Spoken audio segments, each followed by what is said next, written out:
அந்த வார்த்தையை சொல்ல உங்களுக்கு தடையா நிற்கிறது. கல்யாணம் பண்ணுவது தப்புன்னு சொன்னது அவர் தப்பு, அது ஒரு மடத்தனம். அப்ப நீங்க எல்லாரும் மடத்தனத்தை கிண்டி கிண்டி பார்ப்பீங்க. கிண்டி கிண்டி பார்க்கறவங்களுடைய ஒரு மடத்தனத்தை சொன்னா ஒத்துக்கிற மாட்டீங்கன்னு என்ன அர்த்தம்? அதுக்கு தானே தலைப்பு, இந்த தலைப்பை நாங்கள் விவாதிக்க மாட்டோம்னு சொல்ல வேண்டியதானே. அப்புறம் என்ன, பொங்கல்ல கேட்ட கேள்வி என்ன, பொங்கல் பண்டிகையில் உள்ள பாப்பான ஒழிக்கிறது அதெல்லாம் எங்களுக்கு கான்செப்ட் கிடையாது. அதில் உள்ள பகுத்தறிவு மேற்று மட்டும் தான் கான்செப்ட். என்ன அதுக்கு என்ன பதில், என்ன கான்செப்ட் கேட்குறோம்? ஒரு காரணத்தை அவர் சொல்றாரு, பெண்கள் அதாவது சமையலை கற்றுக்கொள்ளக்கூடிய ஒரு நாள் கான்செப்ட் சொல்றாரு. இதை பெரியாரிசத்தில் உள்ளவர்கள் சொல்லலாமா? பெரியார் சொல்லலாம், அதான் தப்புண்டாரு. இப்ப இவரே கேட்கிறார், என்ன சமையல் சொல்லி கொடுக்குறது தப்பா? போன அமர்வுல சொன்னாலே சமையல் சொல்லி கொடுத்தவளை வந்து வீட்டில் வேலைக்காரி ஆக்கிட்டாங்கன்றாரு, வண்ணாத்தி ஆக்கி விட்டார்கள், சமையல்காரி ஆக்கி விட்டார்கள், எதை குற்றம் சுமத்தினாரோ அதை மறுத்து அப்புறம் கேட்கிறாரு, அது என்ன தப்பா? சமையல் சொல்லி கொடுத்த சமையல் தெரியுமான்னு கேட்க மாட்டாங்களா கல்யாணம் பண்ணி கொடுக்கும்போது? நீங்க சொல்வது பகுத்தறிவா? உங்க இஷ்டத்துக்கு பேசுறீங்களா? போன அமர்வுல எதை இல்லை தப்பு நீங்கள, ரெண்டாவது அமர்வு நீங்களும் அப்படி தான் பேசுறீங்க, அவர் அப்படி தான் பேசுறாரு. ஒருவேளை அவர் அப்படி பேசுனா நீங்க அப்படி பேசுறீங்க, அவரே அப்படி ரெண்டு பேரும் பேசுனதுனால நீங்க என்ன செய்றீங்க? போன அமர்வுல அது தப்புங்கிறீங்க, பொம்பளை இந்த மாதிரி ஆக்கிவிட்டாங்க. ரெண்டாவது அமர்வுல சோறாக்க கற்றுக் கொடுக்குறது தப்பாங்கிறீங்க. எங்க கேள்வி என்ன தெரியுமா? பெரியார் இதையெல்லாம் பெண்கள் செய்யக்கூடாது என்றார். அதை கொண்டாட ஒரு பெருநாளா, அதை கற்றுக் கொடுக்கிற திருநாளா, செஞ்சுட்டு போன சொன்னாலும் அது ஒரு கணக்கு. அப்ப பெண்களை அடிமைகள் ஆக்குறதுக்கான முதல் வேலையை சொல்லிக் கொடுக்கிறது உங்களுக்கு திருநாளா? அதுதான் கேள்வி. பெரியார் அந்த கேள்விக்கு தான் நீங்க பதில் சொல்லணும். அதே மாதிரி மாடு வந்து விவசாயத்துக்கு உதவுனது அதெல்லாம் பிரச்சனை இல்லை, மாட்டுக்கு நன்றி செலுத்துறேன் ஒரு பகுத்தறிவா சொல்லலாமா? நன்றி என்றால் அதை மைக்குக்கு நன்றி செலுத்தலாமா? நன்றி என்றால் அதை புரிந்து கொள்பவர்களுக்கு தான் நன்றி செலுத்த வேண்டும். நீங்கள் நன்றி செலுத்த நல்லா கவனிங்க. புண்ணாக்கு பருத்தி கொட்டை வாங்கி போடுங்க, டெய்லி வாங்கி போடுங்க, அது மாட்டுக்கு செய்யற ஒரு அதுக்கு நன்றி கடன் வேணா சொல்லிக் கொள்ளலாம். பகுத்தறிவு இல்லாதவர்களுக்கு செய்யற நன்றி கடன் என்ன? அதை புஷ்டியா வைத்துக் கொள்வது அதுக்குள்ள நன்றி கடன். அது மாலையை போட்டு வாங்க, பெரியாருக்கு மாலை போட்ட மாதிரி, அது சிலைக்கு மாலை போட்ட மாதிரி மாட்டுக்கு ஒரு மாலையை போட்டு அதுக்கு இதுக்கு தான் மாலை போடுறாங்க விளங்குமா? நம்ம உழைப்புக்கு மரியாதை தொந்தரவு பண்றாங்கன்னு நடக்குது. அதுக்கு என்ன தெரியும்? மாலையெல்லாம் மாட்டுக்கு நன்றிங்கிறீங்க, சூரியனுக்கு நன்றிங்கிறீங்க. சூரியன் வந்து நன்றியை வழங்கி கொள்ளக்கூடிய ஒரு விஷயமா நன்றிங்கிறீங்க, அதுக்கு தான் வணங்குறாங்கன்னு வேற சொல்றீங்க. விஷயம் அதுதான். அது உதவுனுச்சா இல்லையாங்கிறதா டாபிக் இல்லை. காத்து கூட உதவத்தான் செய்யுது. உதவுனா அதை மனுஷனுக்கு மேல உள்ள கும்பிடுற அளவில் ஆக்கலாமா? அல்ல அதுக்கு நன்றி செலுத்தி அதை பகுத்தறிவு உள்ளதா சித்தரிக்கலாமா? அப்ப கல்லுக்கு சக்தி இல்லை, மண்ணுக்கு சக்தி இல்லை என்று சொல்லி பெரிய பயங்கரமான கேள்வியெல்லாம் கேட்டவங்க வந்துகிட்டு மாட்டுக்கு சக்தி இருக்குங்கிறீங்களே, அவன் சொல்ற சக்தி இல்லை, நீ வேற ஒரு சக்தி இருக்குங்கிறீங்களே. நன்றியை ஏற்றுக்கொள்ளக்கூடிய, நன்றியை புரிந்து கொள்ளக்கூடிய சக்தி, புரிந்து கொள்ற சக்தி இல்லைங்கிறீங்களா? அப்ப ஏன் செய்றீங்க? கேள்வி என்ன? எவ்வளவு அழகா லாஜிக்காக ஒரு இதை போய் வரட்டுவாதங்கிறீங்க. அவர் சொன்ன பெரியார் சொன்னதை எடுத்து வைக்கிறோம், அதுல இருந்து கேட்க வேண்டிய கேள்வியை கேட்கிறோம். இதுல பகுத்தறிவுப்படி எங்களுக்கு பதில் சொல்லுங்கன்னு சொல்றோம். தலைப்பு என்ன எழுதி, ஒப்பந்தத்தில் என்ன இருக்கிறது? ஒப்பந்தத்தில் மீறினா நீங்க வரட்டுவாதன்னு சொல்லுங்க. இந்த மாதிரி நீங்கள் சொல்வது வந்து பெரியார் சொன்னதும் நீங்கள் சொல்வது பகுத்தறிவுக்கு ஒவ்வாததாக இருக்கின்றன. அதானே பேசுறோம். இதுலயே எங்க தலைப்பு நீங்க எடுக்கிறீங்க? இப்ப நாங்க தான் பகுத்தறிவு இல்லாதவங்களாச்சே உங்க அடிப்படையில். இப்ப நீங்க பகுத்தறிவோடு இருக்கிறீங்களா தானே இங்க வந்திருக்கிறோம். காலையில் ஒரு தலைப்புல நீங்க எங்க பகுத்தறிவை பார்த்து விட்டீங்க, இப்ப இந்த தலைப்புல உங்க பகுத்தறிவை பார்த்துக்கிட்டு இருக்கிறோம். அதான உள்ள விஷயம்.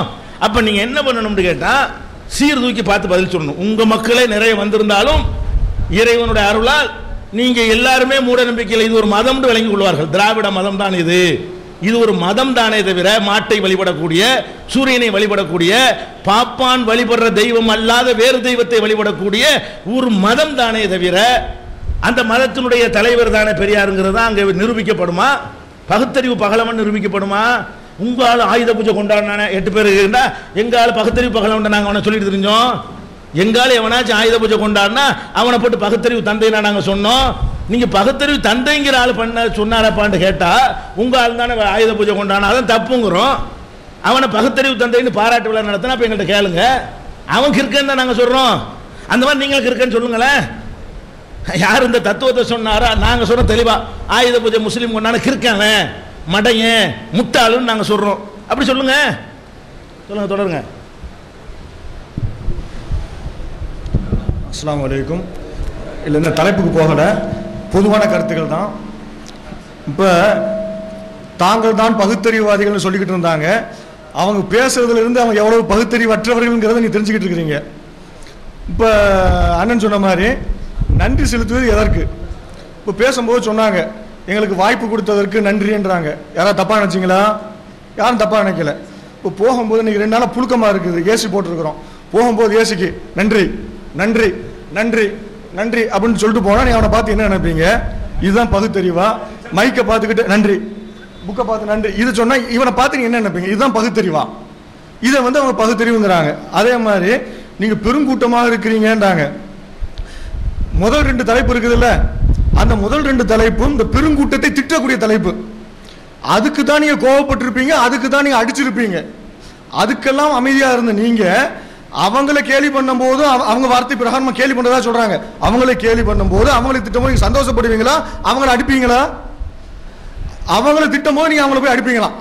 அவங்க வந்து அப்பாவித்தனமா முழிக்கும் போது பதில் சொல்ல முடியாம திணறும் போது நீங்க அவங்கள போய் அடிப்பீங்கன்னு அவங்க பயப்படுறாங்களாம். இதுதான் பகுத்தறிவா? ஒரு பகுத்தறிவாதி இப்படி நினைப்பானா? இதெல்லாம் இப்படி பேசக்கூடியவர்கள் பகுத்தறிவாதிகள். 2வது, ஒரு கண்ணியத்தை கருதி நம்ம சில விஷயத்தை சொல்லாம இருந்துகிட்டு இருக்கிறோம். ஆனா அவங்க 2-3 தடவை திரும்ப திரும்ப சொன்னதால சில விஷயங்களை போட்டு உடைக்கத்தான் வேண்டியிருக்குது. இந்த விவாதத்திற்கு அழைப்பு விடுத்தவர்கள் அவர்கள். நாம் சாதாரணமாக உங்களுக்கு தெரியும், நம்ம எல்லா விவாதமும் பண்ணிருக்கிறோம். எல்லா விவாதத்திலும் நாம் அழைத்தாலும் அவர்கள் அழைத்தாலும் 2 பேரும் சமமாகத்தான் எல்லாத்தையும் செய்வோம், செலவுகள் எல்லாம். ஆனால் இந்த விஷயத்துல அவர்கள் அழைத்திருந்தாலும் அனைத்து செலவுகளையும் நம்ம செலவு செய்யறோம். எந்த அளவுக்குன்னா அவங்க தங்கி இருக்கிற ரூம்ல இருந்து அவங்க உண்ணும் உணவு முறை ரொம்ப கண்ணியத்துக்காக நம்ம எல்லாத்தையும் பார்த்தோம். இதுக்கு மேல கண்ணியம் கொடுக்க வேண்டியது இல்ல, பகிரங்கமா தான் சொல்ல வேண்டியிருக்குது. இல்ல இல்ல இல்ல எதுக்கு? அதாவது தெரியட்டும், மக்களுக்கு தெரியட்டும். அதான் நீ காலையில ஏன் தாமதமாக வந்தீங்கன்னு சொன்னதுக்கு அமைதியாக இருங்க. தாமதமாக வந்ததுக்கு அவன் காரணம் வந்து நம்மளே பழியா சொல்றாங்க.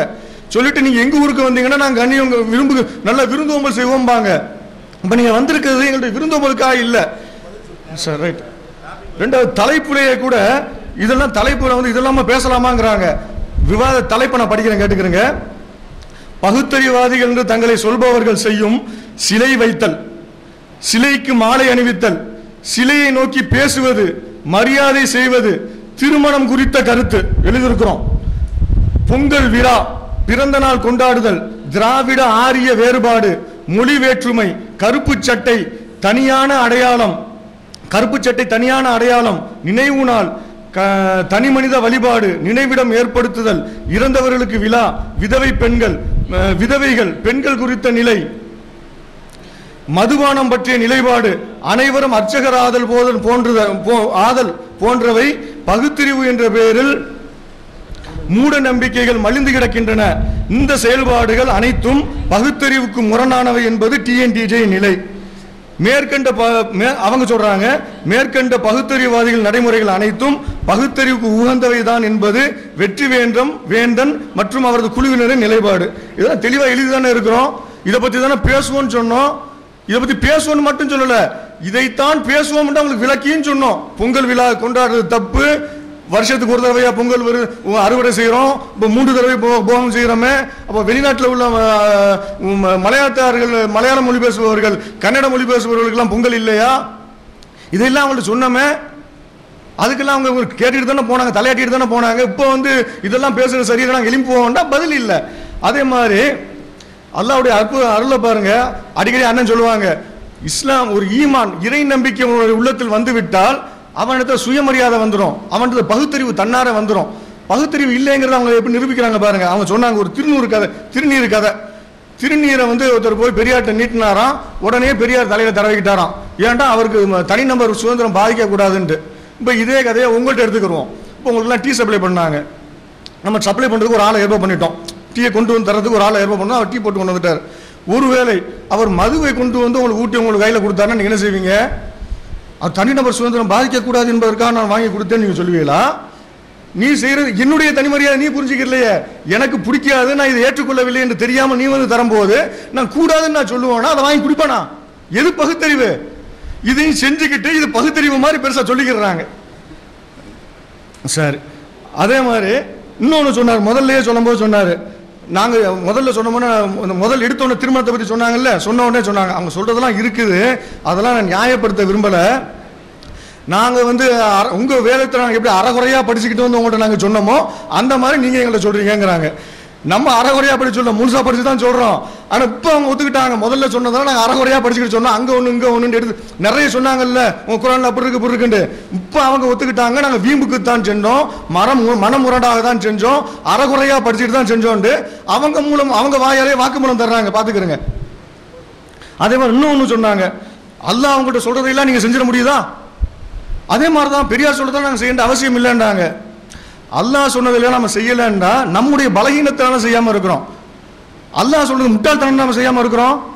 ஆனா அங்க நம்ம கேட்டது என்ன, நீங்க பெரியார் வந்து திருமணம் முடிக்காதன்றாரு, நீங்க முடிக்கிறீங்களே, இதெல்லாம் நீங்க பின்பற்ற முடியுதான்னு கேட்டதுக்கு எங்களுடைய பலகீனத்தினால நாங்க முடிக்காம இருக்கோம்னு சொன்ன அப்படி சொல்லிருக்கணும்.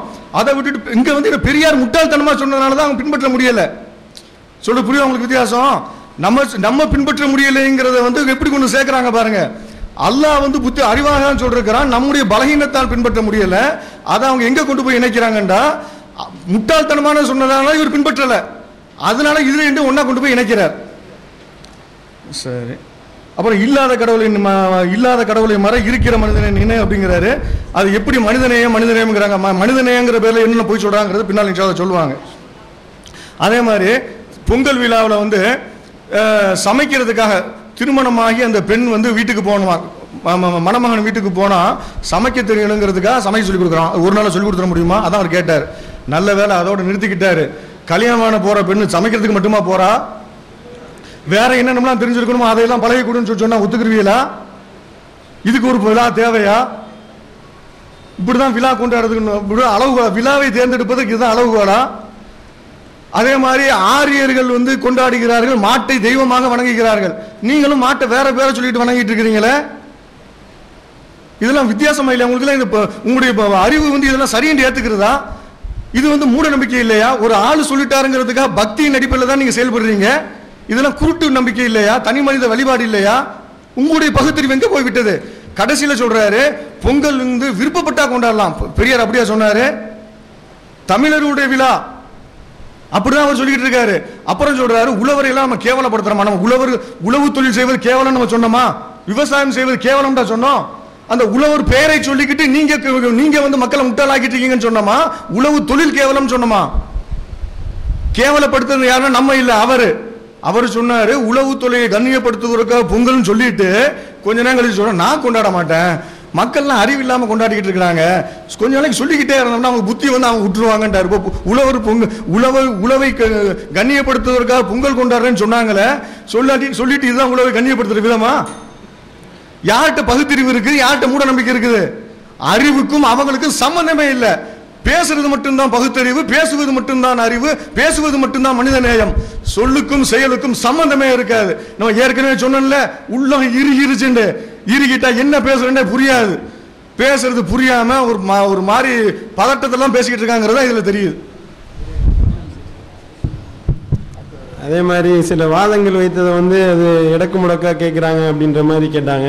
எல்லாமே பகுத்தறிவு பூர்வமாக கேட்டவைகள் தான். அதே மாதிரி பகுத்தறிவு பூர்வமாக இன்னும் சில கேள்விகளை அவர்களை நோக்கி முன்வைக்கின்றோம். மாட்டுக்கு சூரியனுக்கு நன்றி செலுத்துவதற்காக நாங்கள் தனியாக பொங்கல் திருவிழா என்று நாங்கள் கொண்டாடுகின்றோம் என்ற நிலைப்பாடு உங்களுடைய நிலைப்பாடாக இருக்குமே, ஆனால் காற்று இல்லாமல் மனிதன் வாழ முடியாது. எனவே காற்றுக்கு நன்றி செலுத்துவதற்காக ஒரு தனி திருவிழா என்று இனிமேல் அறிவிக்க நீங்கள் தயாராக இருக்க வேண்டும். அதே போல் தண்ணீருக்கு ஒரு தனியாக ஒரு திருவிழா என்று அறிவிக்க வேண்டும். இது போன்று திருவிழாக்களை அறிவித்து கொண்டே போனால் மனைவிக்கு ஒரு திருவிழா, என்னுடைய தாத்தாவிற்கு ஒரு திருவிழா என்று எவ்வளவோ யாரெல்லாம் நமக்கு பயன்படுகின்றார்களோ அவர்கள் அனைவருக்கும் ஒவ்வொரு நாள் ஒரு திருவிழா என்று கொண்டாடினால் பார்ப்பனர்களை எதிர்ப்பதற்காக, நமக்கு இல்லை பார்ப்பனர்களை எதிர்ப்பதற்காக நாம் இப்படி கொண்டாடுவோமே, ஆனால் அப்போ வந்து இது வந்து பகுத்தறிவா? அதோடு மட்டுமல்லாமல் பிரியாணி கொண்டாடுவதற்கு பிரியாணி பொங்கல் என்று அறிவிக்க தயாரா என்று கேட்டதற்கு நாங்கள் வந்து பிரியாணி வந்து எங்க சாப்பாடு கிடையாது, அரபு நாட்டிலிருந்து இறக்குமதி செய்யப்பட்ட சாப்பாடு என்று சொன்னார்கள். அப்படி என்றால் இட்லி பொங்கல், அதே மாதிரி தோசை பொங்கல், அதே போல் அரபு நாட்டில் அரிசி கிடையாது, முதலில் அதுல கோதுமை தான் ஹைதராபாத்தில் இருந்து இறக்குமதி செய்யப்பட்டது. அது கூட அது ஆரியர்களுடைய திராவிடர்களுடைய சாப்பாடு தான். அப்போ வந்து பிரியாணி பொங்கல் என்றும் நீங்கள் தயவுதாட்சணம் இல்லாமல் டிக்கெட் செய்யலாம். அது வந்து தமிழினத்துக்கு எதிரானது அல்ல என்பதையும் இந்த இடத்தில் நாங்கள் பதிவு வைத்துக் கொள்கின்றோம்.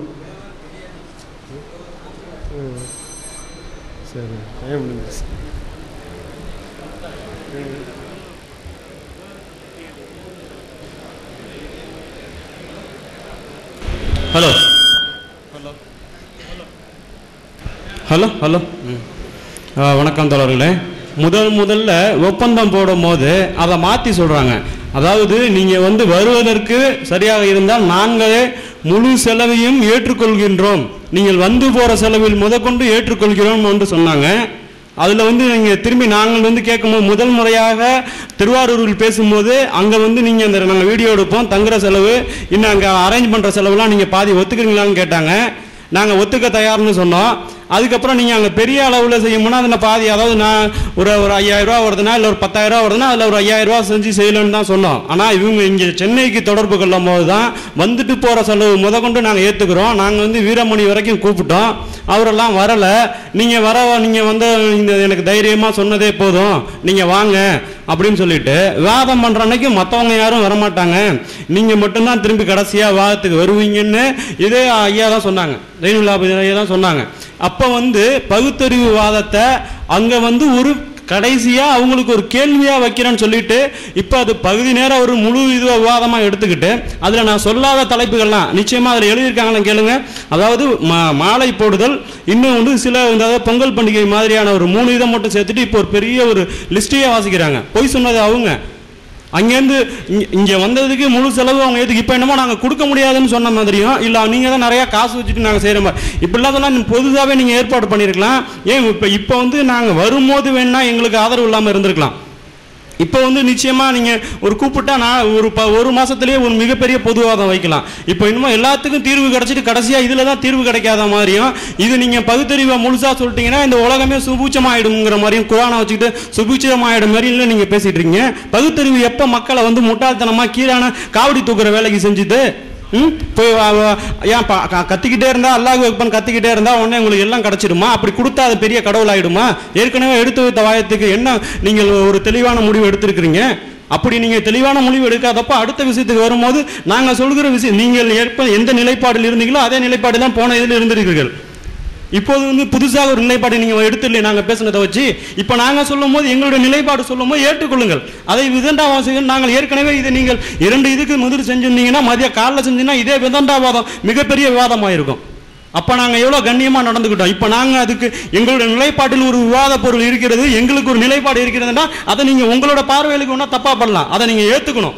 நாங்கள் ஒன்றும் உங்களுக்கு அதில் பணம் வசூல் பண்ணி உங்களுக்கு ஆதாயம் இருக்கிறனால நீங்கள் நடத்திட்டு இருக்கலாம். நீங்கள் வந்து திராவிட கழகத்தை பற்றி சொல்லலாம். இதில் யாராச்சும் ஒரு ஆதாயத்துக்காக இதில் செயல்படுறாங்கன்னு உங்களால் அறிவிக்கிட்டு சொல்ல முடியுமா? யாருக்காவது சம்பளத்தோடு இங்கே வேலை செய்கிறாங்கன்னு சொல்ல முடியுமா? நீங்கள் சம்பளத்துக்கு ஆள் வைத்திருக்கலாம். நாங்கள் இங்கே சம்பளத்துக்கு அங்கேருந்து வந்திருக்கிறோமா?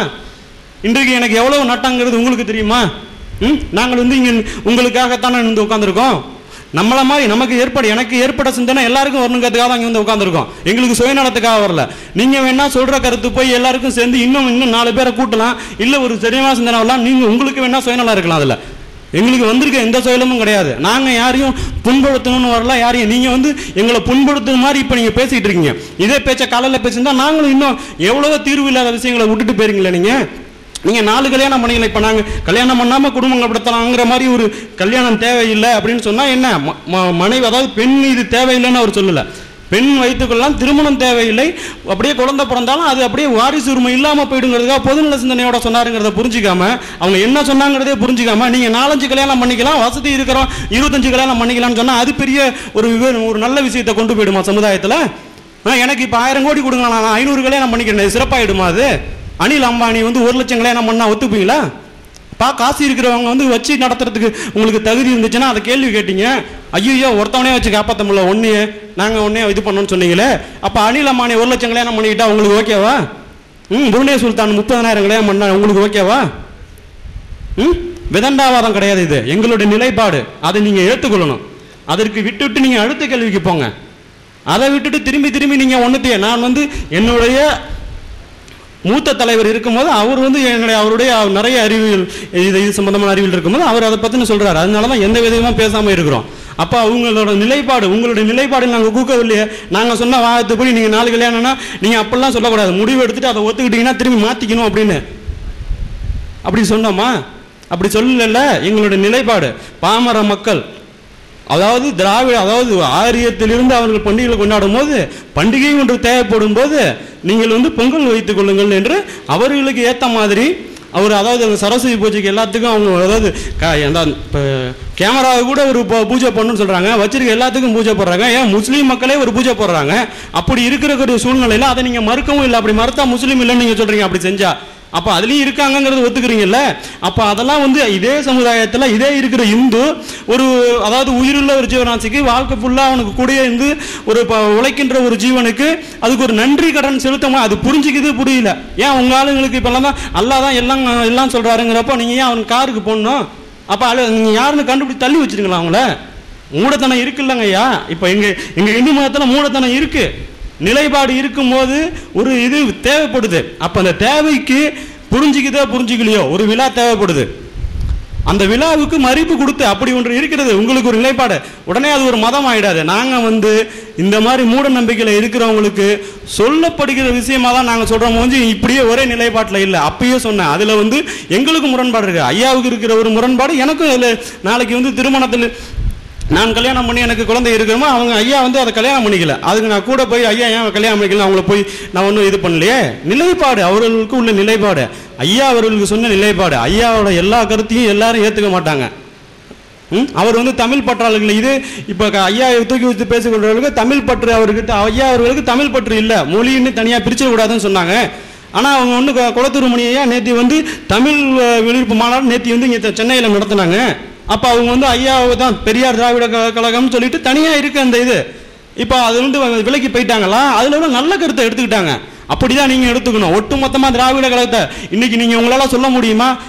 இன்னைக்கு வந்து திராவிட கழகம் இருந்ததுனால தான் பகுத்தறிவு திருமணமோ பெண்களுக்கு ஓட்டுரிமையோ இன்னும் எவ்வளவு வந்துச்சு பகுத்தறிவு. அதையும் ஏற்றுக்கவே இல்லை. உங்களுடைய இசாத்தில் நிறைய நல்ல விஷயங்களுக்கு கெட்ட விஷயங்களும் இருக்குல்ல. உங்களுடைய இசாத்து அப்படியே ஒரு சட்டத்தை வந்து தப்பு செய்கிறவன்லாம் கண்டிச்சு தண்டிச்சிருதா? வெறும் சட்டம் தானே போடுது. அது இன்னும் இறை வேதமா? அதை நீங்கள் நிரூபித்து காமிக்க முடியுமா? வெறும் சட்டம் மட்டும் போட்டுட்டு அது வந்து உட்காந்துருக்குது. இந்திய நடைமுறை சட்டத்துக்கும் அதுக்கு எந்த விதத்தில் வித்தியாசம் இருக்கு சொல்லுங்க? சட்டத்தை மட்டும் ஏற்றிட்டு அதை கட்டுப்படுத்தாத இது எப்படி இறை வேதமாக முடியும்? இந்திய நடைமுறை சட்டமும் இப்போ இறை வேதம் தான். அப்படி இருந்தா நீங்க வெறுமனே சட்டத்தை மட்டும் போட்டுட்டு எந்த விதமாக கண்ணிலே காமிக்காத ஒரு விஷயத்தை வச்சு நீங்க 1.5 நாள் பேசிக்கிட்டு இப்போ வந்துட்டு ஒரு அரை நாளில் வந்துட்டு நீங்க எல்லாரையும் நீங்க வந்து கூப்பிட்ட மாதிரி இருக்கிற ஒரு நிலையும் இப்போ இருக்கிற பேச்சும் நிச்சயமா நம்ம வீடியோவில் பதிவாயிருக்கும். அதை நீங்க போட்டு பாருங்க. பகுத்தறிவுன்னு சொல்லிட்டு இப்போ நீங்க ஒரு மாற்றி பேசுறீங்க. இப்போ காலைல இருக்க நிலைப்பாட்டுக்கும் இப்போ இருக்கிற நிலைப்பாட்டுக்கும் காலையிலேருந்து பேசாம ஒரு சகோதரத்துவமா இருந்தவர் இன்னைக்கு சகோதரமா இல்லை. இப்போ நான் உங்களுக்கு நிலைப்பாடு இருந்துச்சு, எங்களுக்கு ஒரு நிலைப்பாடு இருந்துச்சுங்கிறப்போ அந்த நிலைப்பாடை நீங்கள் வந்து ஏற்றுக்கணும். நாங்கள் உங்களை வந்து நாங்கள் என்ன சொன்னோம்? நாங்கள் சொன்ன கருத்தை நீங்கள் ஏற்றுக்கொள்ள வேண்டாம். உங்களுக்கு மூளை இருக்கு, அதை வச்சு யோசிச்சு பாருங்க. பிடிச்சிருந்தா ஒத்துங்க. இதை தான் ஐயா சொன்னார்.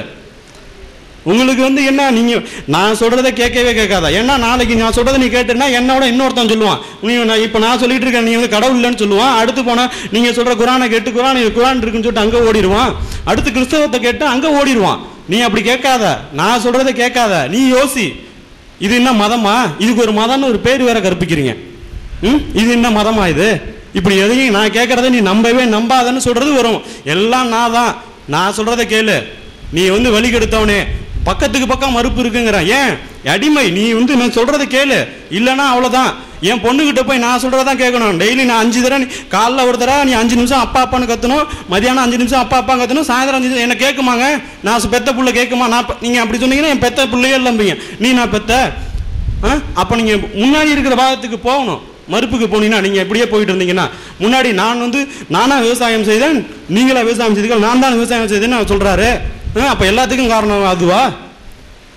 அப்படிதான் சொல்றீங்க. அப்போ என் பிள்ளை இல்லைன்னு நீங்கள் சொல்லுவீங்க. அப்படி வந்தாக்கா என் பிள்ளைய நான் சொல்றதை கேட்காதே, வெறும் வாதத்தை மட்டும் வச்சுக்கிட்டு அப்படியே போயிட்டு இருக்க முடியாது ஐயா. ஒரு நிலைப்பாடு எடுத்தால் அந்த நிலைப்பாடு நீங்க கேட்கறதுக்கு சரியான பதில் வருது. அதை தயவு செஞ்சு ஏற்றுக்கொள்ளுங்கள். அதை மறு விவாதம் செய்யாதீர்கள். நன்றி.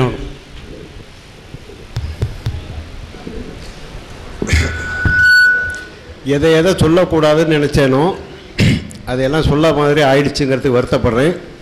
அந்த தோழர் வந்து அந்த ரூம் வாடகை எவ்வளோன்னு சொன்னால் நாங்கள் அதை இப்போவே கொடுத்துட்றோம். நேற்றுக்கு மத்தியானம் எங்களுக்கு சாப்பாடு கொடுத்துருக்காங்க, இன்றைக்கி மத்தியானம் எங்களுக்கு சாப்பாடு கொடுத்துருக்காங்க. நேற்றுக்கு காலையிலையும் நேற்று இரவும் நாங்கள் தான் சாப்பிட்ருக்கோம், இன்றைக்கி காலையில் நாங்கள் தான் சாப்பிட்ருக்கோம், இன்றைக்கி இரவும் நாங்கள் சாப்பிட்றோம். தயவுசெய்து உங்களுக்கு செலவு வைக்கணுங்கிறதுக்காகவோ உங்களுக்கு போடுற சாப்பாட்டுக்கு தொந்தரவு கொடுக்கணும் தான் நாங்கள் வரவில்லை. இது எங்களுக்கு வேலையும் இல்லை. நாளைக்கு என்ன ஒரு கிறிஸ்தவம் கூப்பிட்டாலும் நாங்கள் அங்கே போய் உட்காந்துருப்போம். நான் சொன்னேன், இப்போ காலையில் சொன்னாங்க ஐயா 9 பேர் வந்திருக்கேன், நீங்கள் 5 பேர் தான் உட்காந்துருக்காங்க, 4 பேர் எங்கே ஒளிஞ்சிக்கிட்டு இருக்காங்கன்னு ஒரு கிண்டலாக ஐயா சொன்னாங்க பெரியவங்க வயசில். அது சொல்ல வேண்டாம்னு இறங்கி போகும்போது நாகரிகமாக ஐயாட்ட சொன்னேன், ஐயா நாங்கள் 5 பேர் இங்கே உட்காந்துருக்கோம், 2 பேர் அங்கே ஒருத்தர் டைம் கீப்பர், ஒருத்தர் வீடியோ எடுத்துக்கிட்டு இருக்கிறாரு, பாக்கி 2 கார் டிரைவருங்க ரூமில் படுத்துருக்காங்கன்னு. இதை நான் மைக்கில் சொல்ல விரும்பலை. ஏன்னு கேட்டிங்கன்னா அவங்க வயசில் பெரியவங்க. இப்போ எங்கள் அண்ணனாக இருந்தால் என்ன செய்வேன்னு அதான். இப்போ எங்கள் அண்ணனை நான் மேடையில் வச்சு இது பண்ண முடியாது, குறை சொல்ல முடியாது. அப்போ ஒரு ரூம் வாடகையிலேருந்து சாப்பாடுலேருந்து நாங்கள் கொடுத்துருக்கோம்னு சொன்னால் உங்களை நாங்கள் கூப்பிட்டா கும்போணத்துக்கு நாங்கள் தான் கொடுப்போம், நாங்கள் தான் வந்து பார்ப்போம் உங்களுக்கு ரூம் வசதி இருக்கான்னு. நேற்றுக்கு எக்ஸ்ட்ரா வந்து 5 பேர் வந்திருக்காங்க, ரூம் இல்லைன்ட்டாங்க. ஒரு ஆளுக்கு 75 ரூபா கேட்டாங்க, கொடுத்துட்றோன்ட்டோம். தலைகாணி கொடுக்கலிங்க, எல்லாம் தலை தோட்டுற துண்டை விரிச்சிட்டு படுத்தோம், கட்டிலுக்கு அடியில் படுத்தோம், வெளியே கூட படுக்கலாம், அவ்வளோ சின்ன ரூமு. ஒரு கட்டிலுக்கு அடியில் 2 பேர் நேற்று படுத்து தூங்கியிருக்கோம். என்ன எங்களுக்கு என்ன தலையெழுத்தா? தயவுசெய்து சிந்தனை பண்ணி பாருங்க. ஏன் வரோம் அது மாதிரிலாம் தயவு செஞ்சு சொல்லாதீங்க. நீங்கள் செலவு பண்ணுங்கிறத வரல, உங்களால் முடிஞ்சால் செய்யுங்க, இல்லைன்னா சொல்லுங்க இப்போவே பணத்தை கொடுத்துறோம். அதனால உங்கள் மேலே எங்களுக்கு கோபம் கிடையாது. இது நீங்களும் கூப்பிட்ருக்கீங்க, நானும் கூப்பிட்றேன். இதில் பெரிய தவறு ஒன்று நடந்து போச்சு. இவர் என்கிட்ட தொலைபேசியில் பேசும்போது நான் மும்பையில் இருக்கிறேன். சரியா அந்த செல்ஃபோன் இவர் சொன்னது என் காதில் விழுகலை. அங்கேயும் மீட்டிங்கில் தான் இருந்தேன்.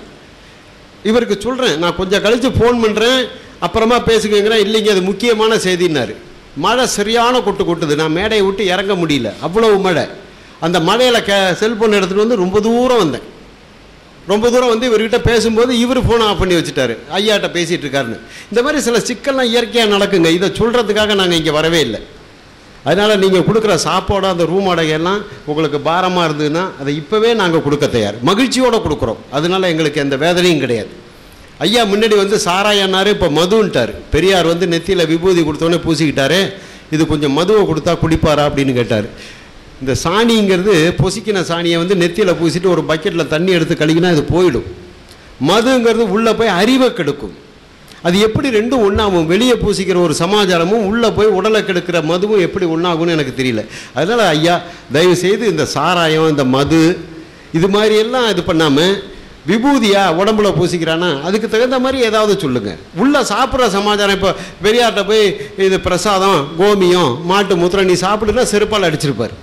அதே ஒரு பக்திமான் வாங்கி சாப்பிடுவான். இந்து மதத்தில் மாட்டு மூத்திரத்தை வாங்கி சாப்பிட்றான். இதே அவருக்கு அந்த ஒரு ஸ்பூனில் இருந்தாங்க இது கோமியம், சாமியோட பிரசாதம், மாட்டு மூத்திரம் சொன்னால் ஐயா சாப்பிட்ருக்க மாட்டார். அது வாய்க்குள்ளே போல சமாச்சாரம்.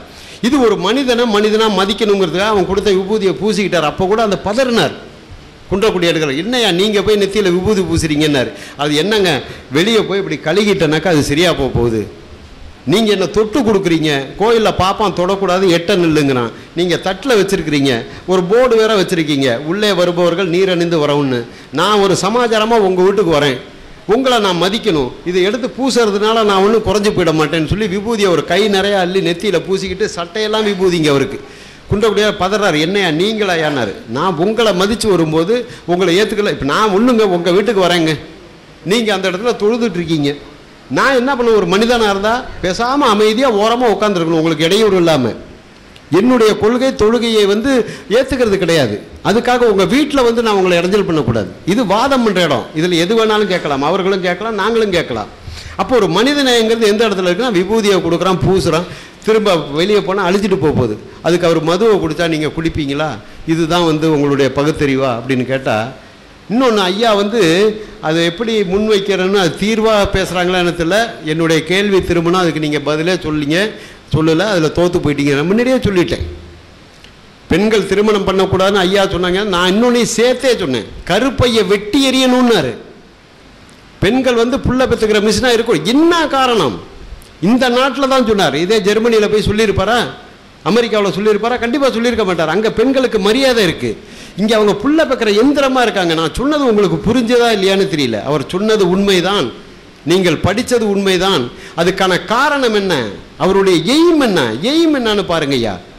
எய்மை பார்த்தா தான் புரியும். சும்மா வந்து பெரியார் பகுத்தறிவாதியா மாட்டை கும்பிட்டாரா? நான் தான் சொன்னேனே, நாங்கள் மாட்டை கும்பிடுறது இல்லைன்னு சொன்னேன். நீங்கள் சொன்னீங்க இஸ்லாத்தை யார் யார் ஆயுத பூஜை போடுறாலும் அவனை கிறுக்கன்னீங்க. எவன் மாட்டு பொங்கல் கொண்டாடுறான் அவனை கிறுக்கன்னு தான் நாங்களும் சொல்கிறோம். எங்களை விட ஐயா என்னன்னு சொன்னால் ஒவ்வொரு படிக்கட்டாக இவனை மேலே தூக்கிட்டு வரணும். இவன் கீழே அடிமட்டத்தில் இருக்கிறான். நாங்கள் யாரும் மாட்டு பொங்கலுக்கு போய் மாட்டுக்கு சூடமாக சாம்பிரானே காமிச்சு மாலை போட்டு கும்பிட்றது கிடையாதுங்க. அவன் கீழே இருக்கான், ஒரு பாப்பானை நம்ம கீழே அடிக்கணுங்கிறதுக்காக இந்த பொங்கல் ஐயா தூக்கி பிடிக்க சொன்னேனேங்க, விவரமாக சொன்னேனே. இதுக்காக அதை தூக்கி பிடிக்கிறாரே தவிர காலையில் சொன்ன மாதிரி தான் ஒரு பிள்ளை இல்லாதவ குலவைக்கல்ல போட்டு ஆட்டுற மாதிரி திருக்குறளை போட்டு ஆட்டிருக்கேனே தவிர எனக்கு திருக்குறளில் பற்று இல்லைன்னாரு. அது அங்கங்கே இருக்குது, ஏதோ ஒவ்வொரு குறள் இருக்குது, இல்லைன்னு சொல்லலை, அதை ஏற்றுக்கிட்டார். அதுக்காக அந்த திருக்குறள் ஒஸ்தின்னு ஐயா சொல்லலை. அதே மாதிரி இந்த பொங்கல் மாட்டு பொங்கல் வந்து ஒஸ்தின்னு ஐயா சொல்லவே இல்லை. அவனை அடிக்கணும். 12 மாதத்துக்கு 12 பண்டிகை சொன்னேன். இதுக்கிடையில் ஒரு 12 பண்டிகை சின்னதாக வந்துக்கிட்டு இருக்கும். இந்த 12 அடிக்கிறதுக்கு ஒரே ஒரு பண்டிகை பொங்கல்னு சொன்னேன். நான் தானங்க சொன்னேன், தமிழில் தானங்க சொன்னேன், இப்போ தான் சொன்னேன். அப்புறம் எங்கள் கேள்விக்கு பதிலே சொல்லலை. இது பகுத்தறிவான்னு திரும்ப கேட்டால் அந்த நேரம் தாங்க வீணாக போகுது. அதனால இந்த சின்ன சின்ன சமாச்சாரம், ஹோட்டலில் தங்கிறது, எங்களுக்கு சாப்பாடு கொடுத்தது, ஒருவேளை சாப்பாட்டில் யாரும் உயிரோடு இருக்க முடியாது, காலையில் ராத்திரியில் நாங்கள் தான் சாப்பிட்றோம். தயவுசெய்து இதை சொல்கிறதுக்கு ரொம்ப வேதனையோடு சொல்கிறேன். இது மேடையில் சொல்கிற கருத்து கிடையாது, ஐயா சொன்னதுனால அதை நான் சொல்ல வேண்டியிருக்கு. அப்போ அவங்க பெரியவங்க கூட கேட்குறாங்க, 9 பேர் வந்திருக்கதா சொல்கிறீங்களா, 5 பேர் தான் உட்காந்துருக்கீங்க, 4 பேர் எங்கே ஒளிஞ்சிக்கிட்டு இருக்கீங்கன்னு. இது ஒரு நாகரிகமான மேடை பேச்சா மைக்கில்? நான் அப்புறம் இறங்கி போகும்போது சொன்னேன், ஐயா இங்கே 2 பேர் இருக்காங்க ஐயா, 2 பேர் ஓட்டுநர்கள் வந்து ரூமில் படுத்து தூங்குறாங்க, நேற்று எங்களுக்கு ஒரு தலகாணி கூட கொடுக்கலன்னு. இது ஏன் நீங்கள் எங்களுக்கு சொல்லலைங்கிறாங்க. நான் யார் நம்பர் என்கிட்ட இருக்குது, இவங்க யாருடைய ஃபோன் நம்பராவது என்கிட்ட இருக்கா, இவங்க போனவொடனே படுத்து தூங்கிட்டாங்க. நாங்கள் தான் இரவு வரைக்கும் கஷ்டப்பட்டோம். நான் உட்காந்து எழுதிக்கிட்டு இருந்தேன், இன்னொரு புத்தகம் எழுதிட்டு இருக்கேன், அதுக்கான எழுதிட்டு இருந்தேன். அப்போ நீங்கள் ஒரு ஃபோன் பண்ணி கேட்டிருக்கலாம், உங்களுக்கு அறை வசதியாக இருக்கா, ஏதாவது இன்னும் வேணுமா நீங்கள் கேட்டிருக்கலாம். அப்போ பழி சொல்கிறதுங்கிறது வேறு சமாச்சாரம். ஏன்னா நாங்கள் முன்னாடி 3 பேர் வந்தோம், அப்புறம் 4 பேர் வந்தாங்க, 2 காரு 2 டிரைவர். அதெல்லாம் ரெண்டாவது உங்கள்கிட்ட சொல்லலை, அது தேவையில்லைன்னு. ஏன்னா உங்களுக்கும் நாங்கள் தொந்தரவு கொடுக்கக்கூடாது, செலவு கொடுக்கக்கூடாது. இப்போ நீங்களும் ஒன்றும் பெரிய கோடிக்கணக்கில் செலவு பண்ணி இது செய்ய நாங்கள் எதிர்பார்க்கல. நாங்கள் இப்போ எங்கள் ஊராக இருந்தாலும் அட்ஜஸ்ட் பண்ணி படுத்துக்கிறோம். அப்போ அதை மிகைப்படுத்தி சொல்கிறதுக்கு சரியாக வராது. என்னுடைய மதிப்புக்கும் மரியாதைக்கும் உரிய சகோதரர்களே, தயவு செய்து நீங்கள் கொஞ்சம் சிறிது நேரத்துக்கு முன்பு எண்ணி பார்த்திருப்பீர்கள், தமிழனுடைய கோட்பாட்டையே மதிப்புக்குரிய எதிர்க்கட்சி நண்பர் மறந்துவிட்டார். நீங்கள் எங்களை அழைக்கிறீர்கள் சாப்பாட்டுக்கு, நாங்கள் உங்கள் வீட்டுக்கு வரோம், சாப்பிட்டுட்டு ஒரு 10 பேர்கிட்ட வந்து இல்லை நாங்கள் தான் போட்டோன்னு சொல்லி காட்டலாமா? சொல்லுங்க, இது பண்பா? நாகரிகமான செயலா? பகுத்தறிவாதியா? எங்களை பகுத்தறிவு இல்லைன்னு சொன்னீங்க, நீங்கள் செய்யலாமா அந்த செயலை? நானும் வருத்தப்படல. இந்த ஒரு அநாகரிகமான ஒரு செயலை மதிப்புக்குரிய என்னுடைய சகோதரர் எதிர்கட்சி தலைவர் செய்யலாமா? அதே போல் நாங்கள் ஒன்றும், அதாவது இந்த சொகுசுக்காக ஆசைப்பட்டு இங்கே ஹோட்டல் சாப்பாடு வந்து உட்காந்துல. இங்கே இந்த ஃபோன் எடுத்து பாருங்கள். நான் வந்து இது தீபாவளி நேரம், நான் வந்து ஒரு தொழில் பண்ணிகிட்டு இருக்கோம், அந்த தொழிலை விட்டுட்டு இங்கே வந்து உட்காந்துருக்கோம். தீபாவளி நேரத்தில் சம்பாரிச்சாதான் உண்டு. இதுக்கப்புறம் அடுத்த பண்டிகை வந்தால் தான் எங்களால் சம்பாதிக்க முடியும். அப்படிலாம் விட்டுட்டு இங்கே வந்திருக்கும் போது நாங்கள் என்ன உங்கள் சொகுசுக்காகையும் நாங்கள் வந்து இங்கே உட்காந்துக்கிட்டு நீங்கள் வந்து இவ்வளோ ஒரு எப்படி சொல்கிறதுன்னு தெரில. அதை வந்து இப்படி உலகமே பார்க்கக்கூடிய இடத்துல ஒரு 5000 ரூபாயில் எவ்வளோ செலவு பண்ணியிருக்க முடியும் உங்களால்? எங்களுக்கு 2 ரூமும் ஒரு 2 வேளை சாப்பாடு, மொத்தம் 5, நேற்று ஒரு 6 சாப்பாடு, நைட்டு சாப்பாடு கொடுத்தீங்க, ஒரு 2 வேளை சாப்பாடு எங்களுக்கு எவ்வளோ செலவு பண்ணியிருக்க முடியும்? ஒரு 2000 ரூபா 3000 ரூபாய்க்கு நாங்கள் தகுதி இல்லாமல் தான் ஒரு கார் எடுத்துகிட்டு இங்கே வந்தோமா? நாங்கள் காருக்கு பெட்ரோல் எவ்வளோ போட்டிருக்கோன்னு தெரியுமா உங்களுக்கு? நீங்கள் நாங்கள் இப்போது சொல்கிறோம், எங்களுக்கு தகுதி இருக்கிறது. நீங்கள் தமிழ்நாட்டில் நீங்கள் எந்த இடத்தில் சொல்லுங்கள், திராவிட கழகத்தின் சார்பாக முழு செலவு ஏற்றுக்கொண்டு உங்களை கூப்பிட்டு ராஜ மரியாதையோடு உங்களுக்கு செய்கின்றோம். நீங்கள் கூப்பிட்டீர்கள், வந்தோம். எனக்கு அதில் ஆர்வம் இருந்தது, நான் யாரை தொடர்பு கொள்ள வேண்டும் என்ற சந்தேகம் இருந்தது. உங்களிடம் கேட்டேன், நீங்கள் அனுமதி கொடுத்தீர்கள். வந்துட்டு போக செலவை கூட ஏற்றுக்கிறோன்னு சொன்னீங்க. ஆனால் நாங்கள் வந்துட்டு போகிற செலவுலாம் வேண்டாங்க, தங்குறதுக்கு மட்டும் எங்களுக்கு கொடுங்கன்னா நாங்களே என்ன சொன்னீங்க, சரி வந்துட்டீங்க, சாப்பிட்ற செலவு ஏற்றுக்கிறோம். வந்துட்டு போகிற இப்பயும் நாங்கள் வந்துட்டு போகிற செலவு அவங்க அதில் ஒப்பந்தத்தில் இருக்குது, பேசின இதுவும் இருக்குது, பதிவு பண்ண நாங்கள் எழுத்து மூலியமாக சொன்னதும் வச்சுருக்காங்க. அவங்க எனக்கு அமிச்ச ஒப்பந்தமும் நான் வச்சுருக்கேன், தேவைப்பட்டால் அப்போ காமிக்கிறேன். அப்படி சொல்லிவிட்டு இப்போ நாங்கள் அப்படி சொல்லும் போது கூட வேண்டாங்க, நாங்கள் வந்துட்டு போகிற செலவு எங்களோட போட்டோம், வந்துட்டோம். எங்கள் ரூம் அதுவும் எப்படி சொன்னோன்னா, தங்கக்கூடிய இடம் வந்து தூரமாக இருக்கும், எங்களுக்கு ரூம் கிடைக்கலன்னா நாங்கள் ரொம்ப தூரத்தில் இங்கே வர முடியாது, இங்கே இருக்கிறதுக்கு பாதை தவறி இப்போ வந்துட்டார். வேணா இவர் எந்த இடத்துல போய் கேட்டாலும் தெரிஞ்சுட்டு வாங்க. 2 தெருவு தள்ளி போயிட்டு கண்டுபிடிச்சிட்டு வரதுக்கு 10 நிமிஷம் ஆகுது. நான் வந்து உட்காந்து தான் லேட்டாக வந்தாங்க. இப்படி ஒரு நிலைமை வந்துடக்கூடாது, நாங்கள் வர இடத்துல பஸ்ஸில் வரல, காலை எங்கேயாச்சும் போயிடக்கூடாதுன்னா அவங்களே சொன்னாங்க. அன்பிற்குரிய சகோதரர்களே, எதிர் தரப்புடைய சகோதரர்கள் மன வருத்தத்தோடு சில செய்திகளை உங்கள்கிட்ட சொன்னாங்க. முதல் விஷயத்தை நீங்கள் விளங்கிக்கிறணும். கலீல் ரசூல் அவர்கள் அதை சொல்லும் பொழுது நாங்கள் கண்டிக்கிறோம், சொல்ல விடலை.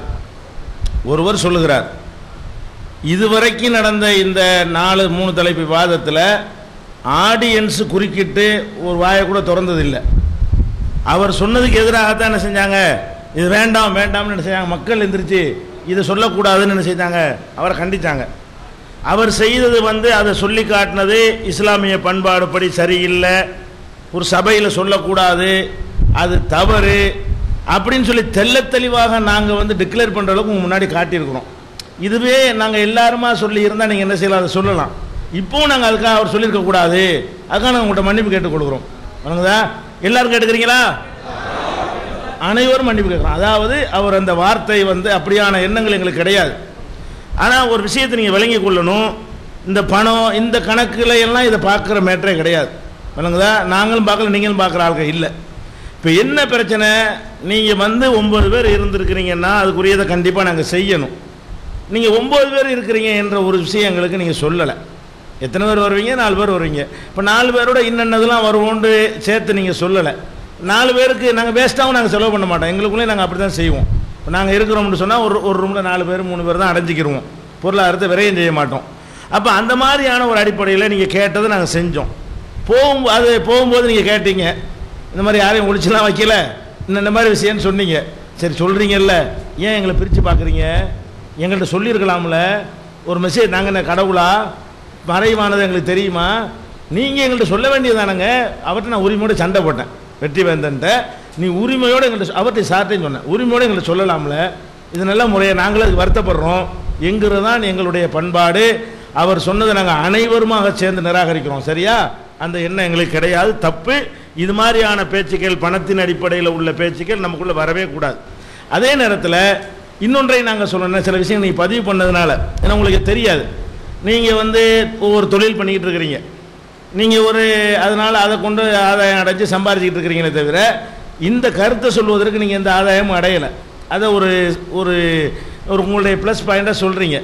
அதனால உங்கள் மனசில் என்ன இருக்குன்னு கேட்டால், இவங்க ஆன்மீக வேலை செய்கிறாங்க, ஆன்மீகக்காரங்கன்னா அது சம்பாதிப்பாங்க அப்படிங்கிற ஒரு எண்ணத்தில் நாங்கள்லாம் இதையே ஒரு தொழிலாக வச்சு நடத்துகிற மாதிரியும், இதிலேருந்து நாங்கள் வாழ்க்கையை ஓட்டுற மாதிரி ஒரு எண்ணம் இருக்குது உங்கள்கிட்ட. அதை அவர் வெளிப்படுத்தியும் சொல்லிவிட்டார். எங்களை பொறுத்த வரைக்கும் நான் இந்த அமைப்பில் கிட்டத்தட்ட 1980லேருந்து 29 வருஷமாக இருக்கிறோம்.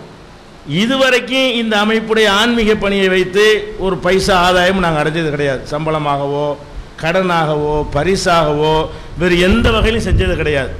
என்னுடைய குடும்ப செலவுக்கு நான் உழைத்து தான் நான் சாப்பிட்டு கொண்டிருக்கிறேன் இன்னைக்கு வரைக்கும்.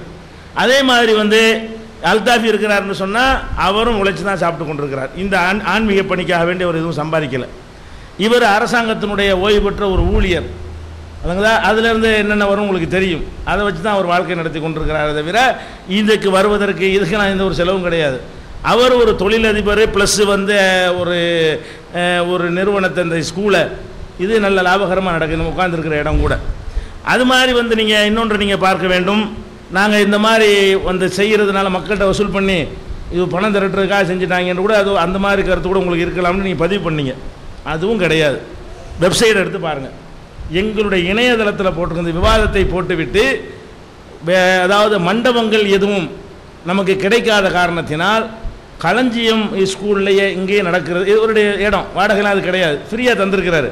நம்முடைய இடத்துல நடக்கிற காரணத்தினால் இதுக்கு எந்த செலவும் இல்லாமல் இறைவன் காப்பாற்றி விட்டான். யாரும் எந்த நன்கொடை அனுப்ப வேண்டாம். நாங்கள் ஒரு பிரச்சனையை அணுகுனா மக்களாக எங்களுக்கு தருவாங்க. இதுக்கு செலவு இல்லைன்னு எங்களுக்கு தெரியும். இதுக்கு நம்ம கலெக்ஷன் பண்ணுற முறை இல்லை. ஏன்னா மண்டபத்துக்கு தான் பெரும்பாலும் செலவு. அப்போ செலவு இல்லைன்ட்டு வெப்சைட்டில் நீங்கள் ஆன்லைன் பேஜ் .comல பார்த்தீங்கன்னா இந்த செய்தியை விவாதத்துடைய அறிவிப்பை அறிவிக்கும் பொழுது கீழே குறிப்பிடுறோம், இதுக்கு யாரும் உதவி செஞ்சிடாதீங்க, வேணாம், எங்களுக்கு எங்கள் செலவு கொண்டு பார்த்துக்கிறோம். சில்லற செலவுகள் வரும், அந்த மாதிரியானதான தவிர இந்த மண்டபம் அரங்கம் அது மாதிரியான செலவுகள் இல்லைங்கிற அளவுக்கு நாங்கள் டிக்ளேர் பண்ணி செய்கிறோமே தவிர எதன் மூலம் விவாதத்தின்னு கூப்பிட்டுட்டு மக்கள்கிட்ட கலெக்ஷன் பண்ணி அதில் ஒரு அப்படிங்கிறதுலாம் கிடையாது. நீங்கள் அதாவது நீங்கள் மாதிரியான காரியங்களை சம்பாதிக்கிறதுக்கு பயன்படுத்த இயலாது. நாங்கள் சம்பாதிக்கிறது பயன்படுத்த இயலும். ஆன்மீகத்தை நாங்கள் சம்பாதிக்கிறது பயன்படுத்த இயலும். ஆனால் இல்லை, செய்யவே இல்லை, நாங்கள் செய்யவே இல்லை. அதனால தான் எங்கள் மக்கள் எங்களை நம்புகிறாங்க, கரெக்டாக இருக்கு உள்ளே சொல்லுவாங்கண்டு. இந்த கருத்தை நாம் திருப்பி திருப்பி உங்கள்கிட்ட மனசில் இருக்கிறனால பதிவு பண்ணுறோம். நீங்கள் எப்படி சேவை செய்து கொண்டிருப்பதாக சொல்லுகிறீங்களோ அதை விட அதிகமான காலங்களும் அதிகமான கூட்டங்களும், இன்னும் சொல்ல போனால் சில விஷயங்கள், உதாரணமாக என் மனைவிக்கு கூட நான் சொல்லாமல் வந்தேன் பிரச்சனை ஆயிரும்லாம் அவர் சொன்னார். நாங்கள் அதையெல்லாம் தியாகம் பண்ணியிருக்கிறோம்.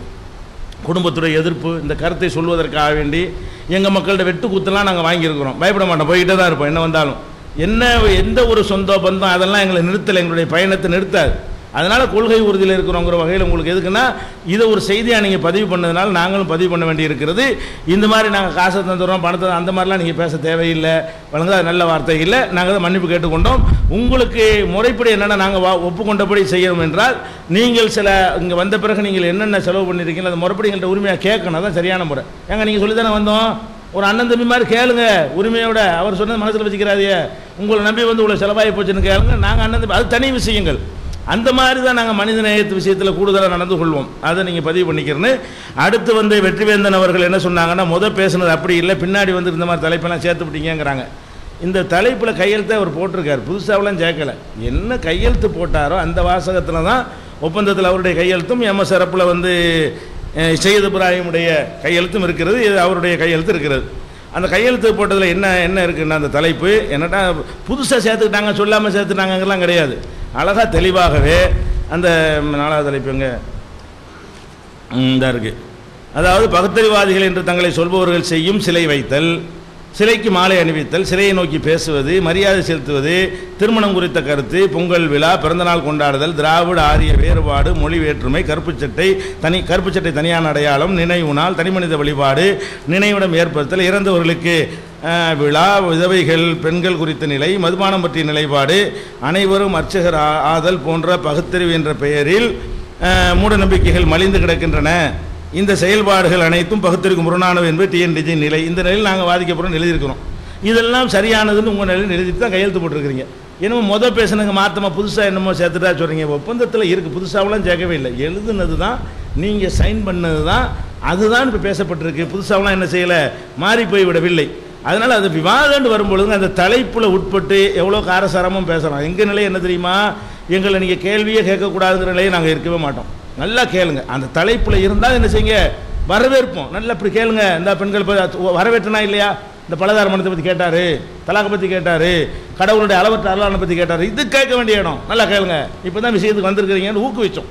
எங்களை பற்றி கேள்வி கேட்குறத நாங்களே ஊக்குவிச்சோம். நேற்று வந்து இறைவன் இருக்கிறானாங்கிற தலைப்பில் எடுத்து வைக்கும்போது தலைப்பில் சம்மந்தம் இல்லாமல் பேச, ரெண்டு வித்தியாசம் நீங்கள் விளங்கணும்.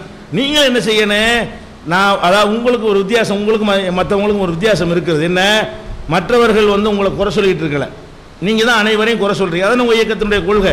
மற்றவங்க வந்து பகுத்தறிவாதம் சரியில்லை மேடை போட்டு பேசிட்டு, சரி இல்லைண்டா பேசிகிட்டு இருக்கிறாங்க.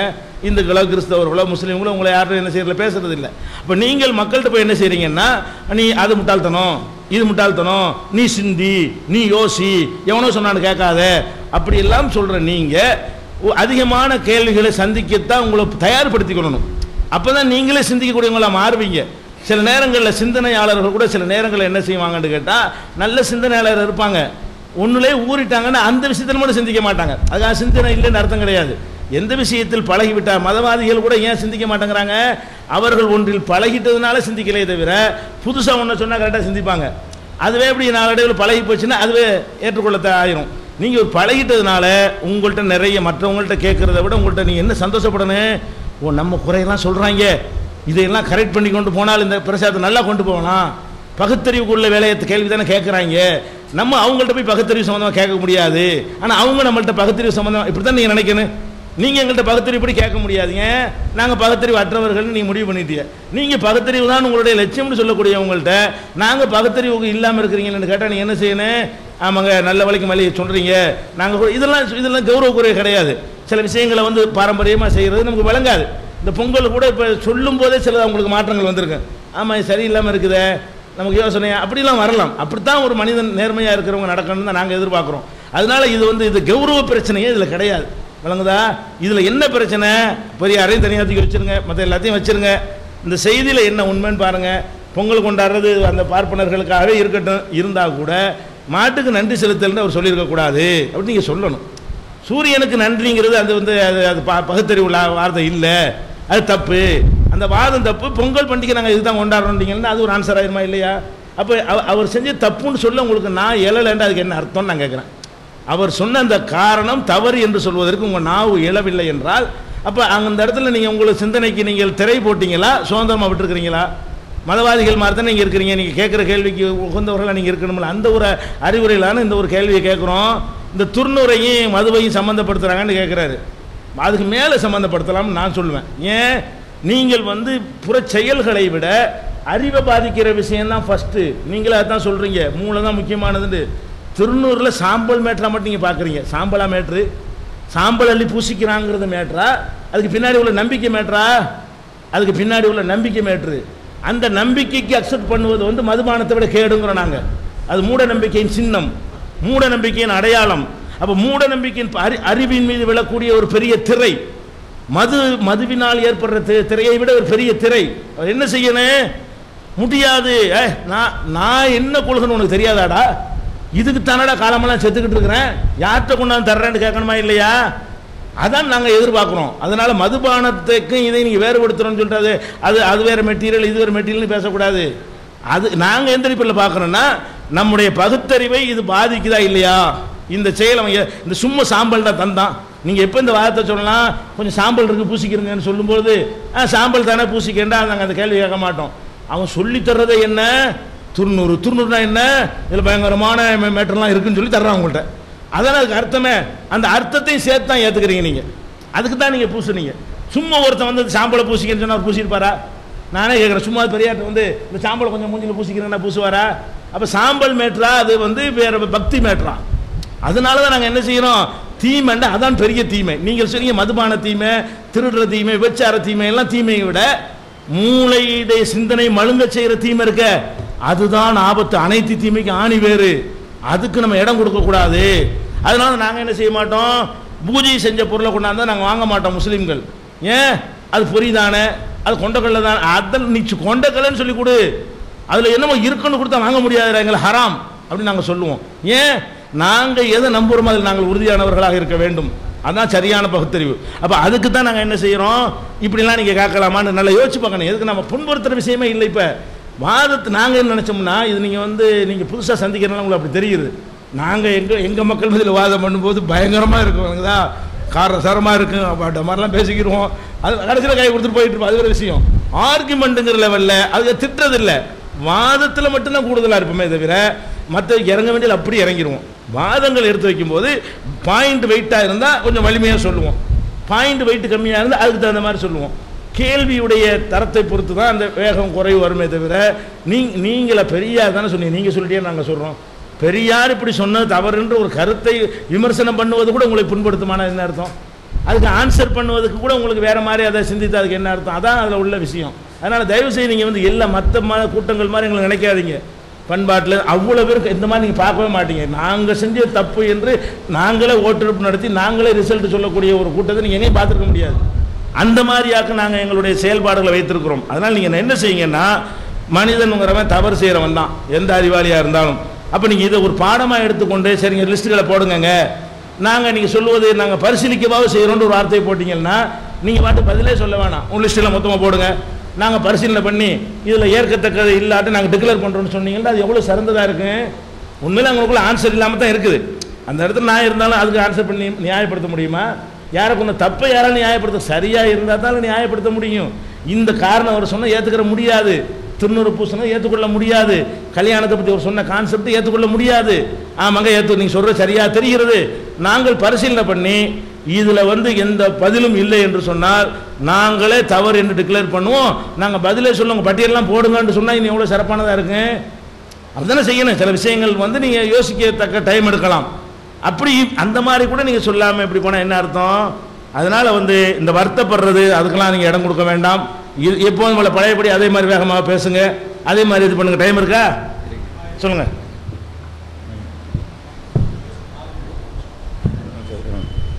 ஒழுங்கா பேசுங்க. அஸ்ஸலாமு அலைக்கும். மனிதன் என்பவன் அறிவும் உணர்வும் கலந்தவன். சில நேரங்களில் அறிவு மனையும் உணர்வு மேலோங்கும். அந்த மாதிரி தான் எனக்கும் ஆயிடுச்சு. நானும் அவங்கள்ட்ட மன்னிப்பு கேட்டுக்கிறேன். எங்களுடைய அவையின் சார்பாக அனைவரும் மன்னிப்பு கேட்டார்கள். என்னுடைய அவையின் தலைவரும் கேட்டார். நானும் தனிப்பட்ட முறையில் உங்களை ஒவ்வொருவரிடத்தும் நான் மன்னிப்பு கேட்டுக்கொள்கிறேன். அதை நான் சொல்லியிருக்க கூடாதான். நான் முதல்ல சொல்லும்போது சொன்னால் கண்ணியமான நடந்துக்க முயற்சி பண்ணணும். நான் கண்ணியமாக நடக்கக்கூடியவர்கள் தான். ஆனால் அந்த நேரத்தில் நான் கண்ணியம் தவறி நடந்து விட்டேன், மன்னிச்சுக்கிறேங்க. ஆனால் அதுக்கு எந்த காரணமும் சொல்லக்கூடாது. இருந்தாலும் நீங்கள் வந்து எங்களையும் மனசை புண்படுத்துகிற மாதிரி 4 வார்த்தைகளை எங்களை வெளியே உள்ளவங்க தான் எங்களை புரிஞ்சுக்கிறாமா தீவிரவாதின்னு சொல்கிறான்டா, நீங்களும் எங்களை தீவிரவாதிங்கிற மாதிரி சித்தரிக்க தோணுனீங்க. அதுதான் எங்களை புண்படுத்துது. ஏன்னா மற்ற கொள்கையை சார்ந்தவர்களை விட நீங்கள் கடவுள் மறுப்பு கொள்கையில் இருக்கக்கூடிய நீங்கள் தான் எங்களோட பல விஷயங்களில் ஒத்து போயிருக்கீங்க. மூட நம்பிக்கைகளை எதிர்ப்பதாகட்டும், புரோகிதத்தை எதிர்ப்பதாகட்டும், வரதட்சணை சமுதாய கொடுமைகளை எதிர்ப்பதாகட்டும், இதில் எல்லாம் உங்களுக்கும் எங்களுக்கும் நிறைய ஒற்றுமைகள் இருக்குது.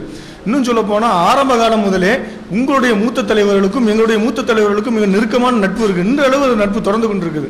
இப்படி எங்களை நன்றாக புரிந்திருக்கக்கூடிய நீங்களே இவ்வாறு எங்களை பற்றி நீங்கள் ஒரு அவதூறான ஒரு செய்தியை சொல்வீர்களே, ஆனால் அதை ஏற்றுக்கொள்ள மனசு தயங்குது.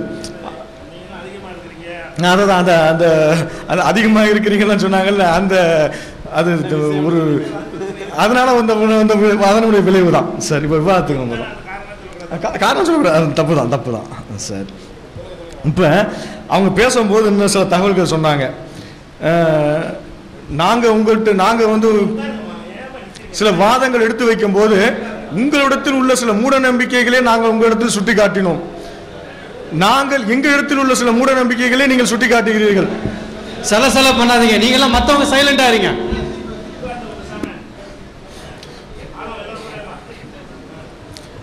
எங்களிடத்தில் உள்ள மூட நம்பிக்கையில் சிலவற்றை நீங்கள் சுட்டி காட்டுகிறீர்கள். எங்களிடத்தில் மூட நம்பிக்கை இருக்கத்தான் செய்யுது, உங்களிடத்திலும் சில மூட நம்பிக்கைகள் இருக்கிறதா நாங்கள் சொன்னோம்ல. அது மாதிரி இது வச்சுக்கிட்டு போங்க, 2 பேர்ட்டையும் தானே இருக்குது அப்படின்னு சொன்னாங்க. ஆனால் நீங்கள் எதை மூட நம்பிக்கை என்று சொன்னீர்களோ அதை நாங்கள் மூட நம்பிக்கை இல்லை என்று மறுத்தோம். நீங்களே பின்னால் சொன்னீங்க, எந்த அமைவரில் நாங்கள் விதண்டாவாதமாகத்தான் மனமுரண்டாக தான் பேசினோம் என்று சொன்னீர்கள். ஆனால் இப்போ நீங்களே ஒத்துக்கொண்டீர்கள் உங்களிடத்தில் மூட நம்பிக்கை சிலை இருக்குதுனால எல்லாத்தையுமே விடணுமான்னு கேட்டீங்க. ஆனால் அதுக்கும் நீங்களே முதல் வாரத்திலே பதில் சொன்னீர்கள்.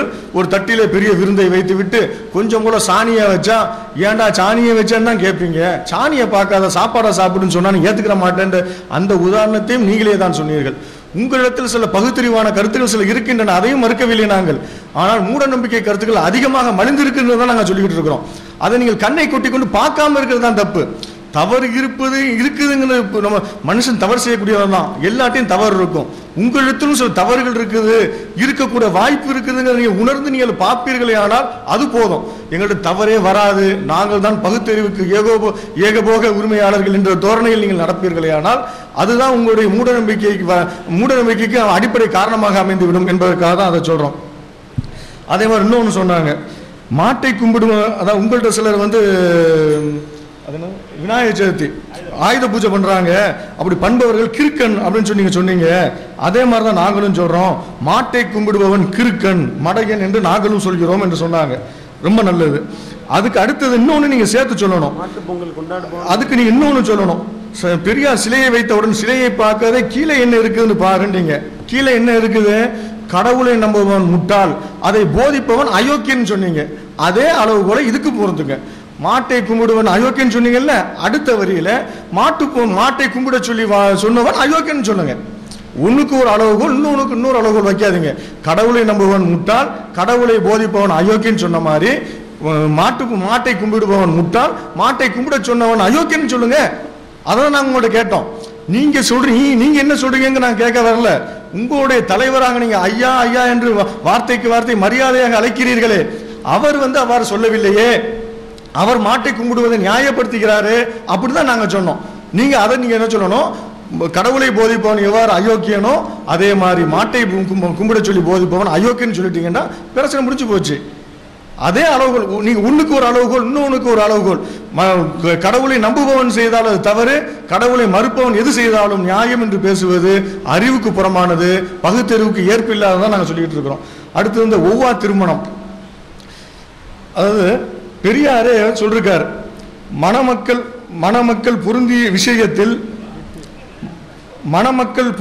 விஷயத்தில் போதிய வயது முதலிய பொருத்தம் இல்லாதும் பெண்களின் சம்மதமோ அல்லது ஆணின் சம்மதமோ இல்லாமல் பெற்றோர் தீர்மானம் செய்து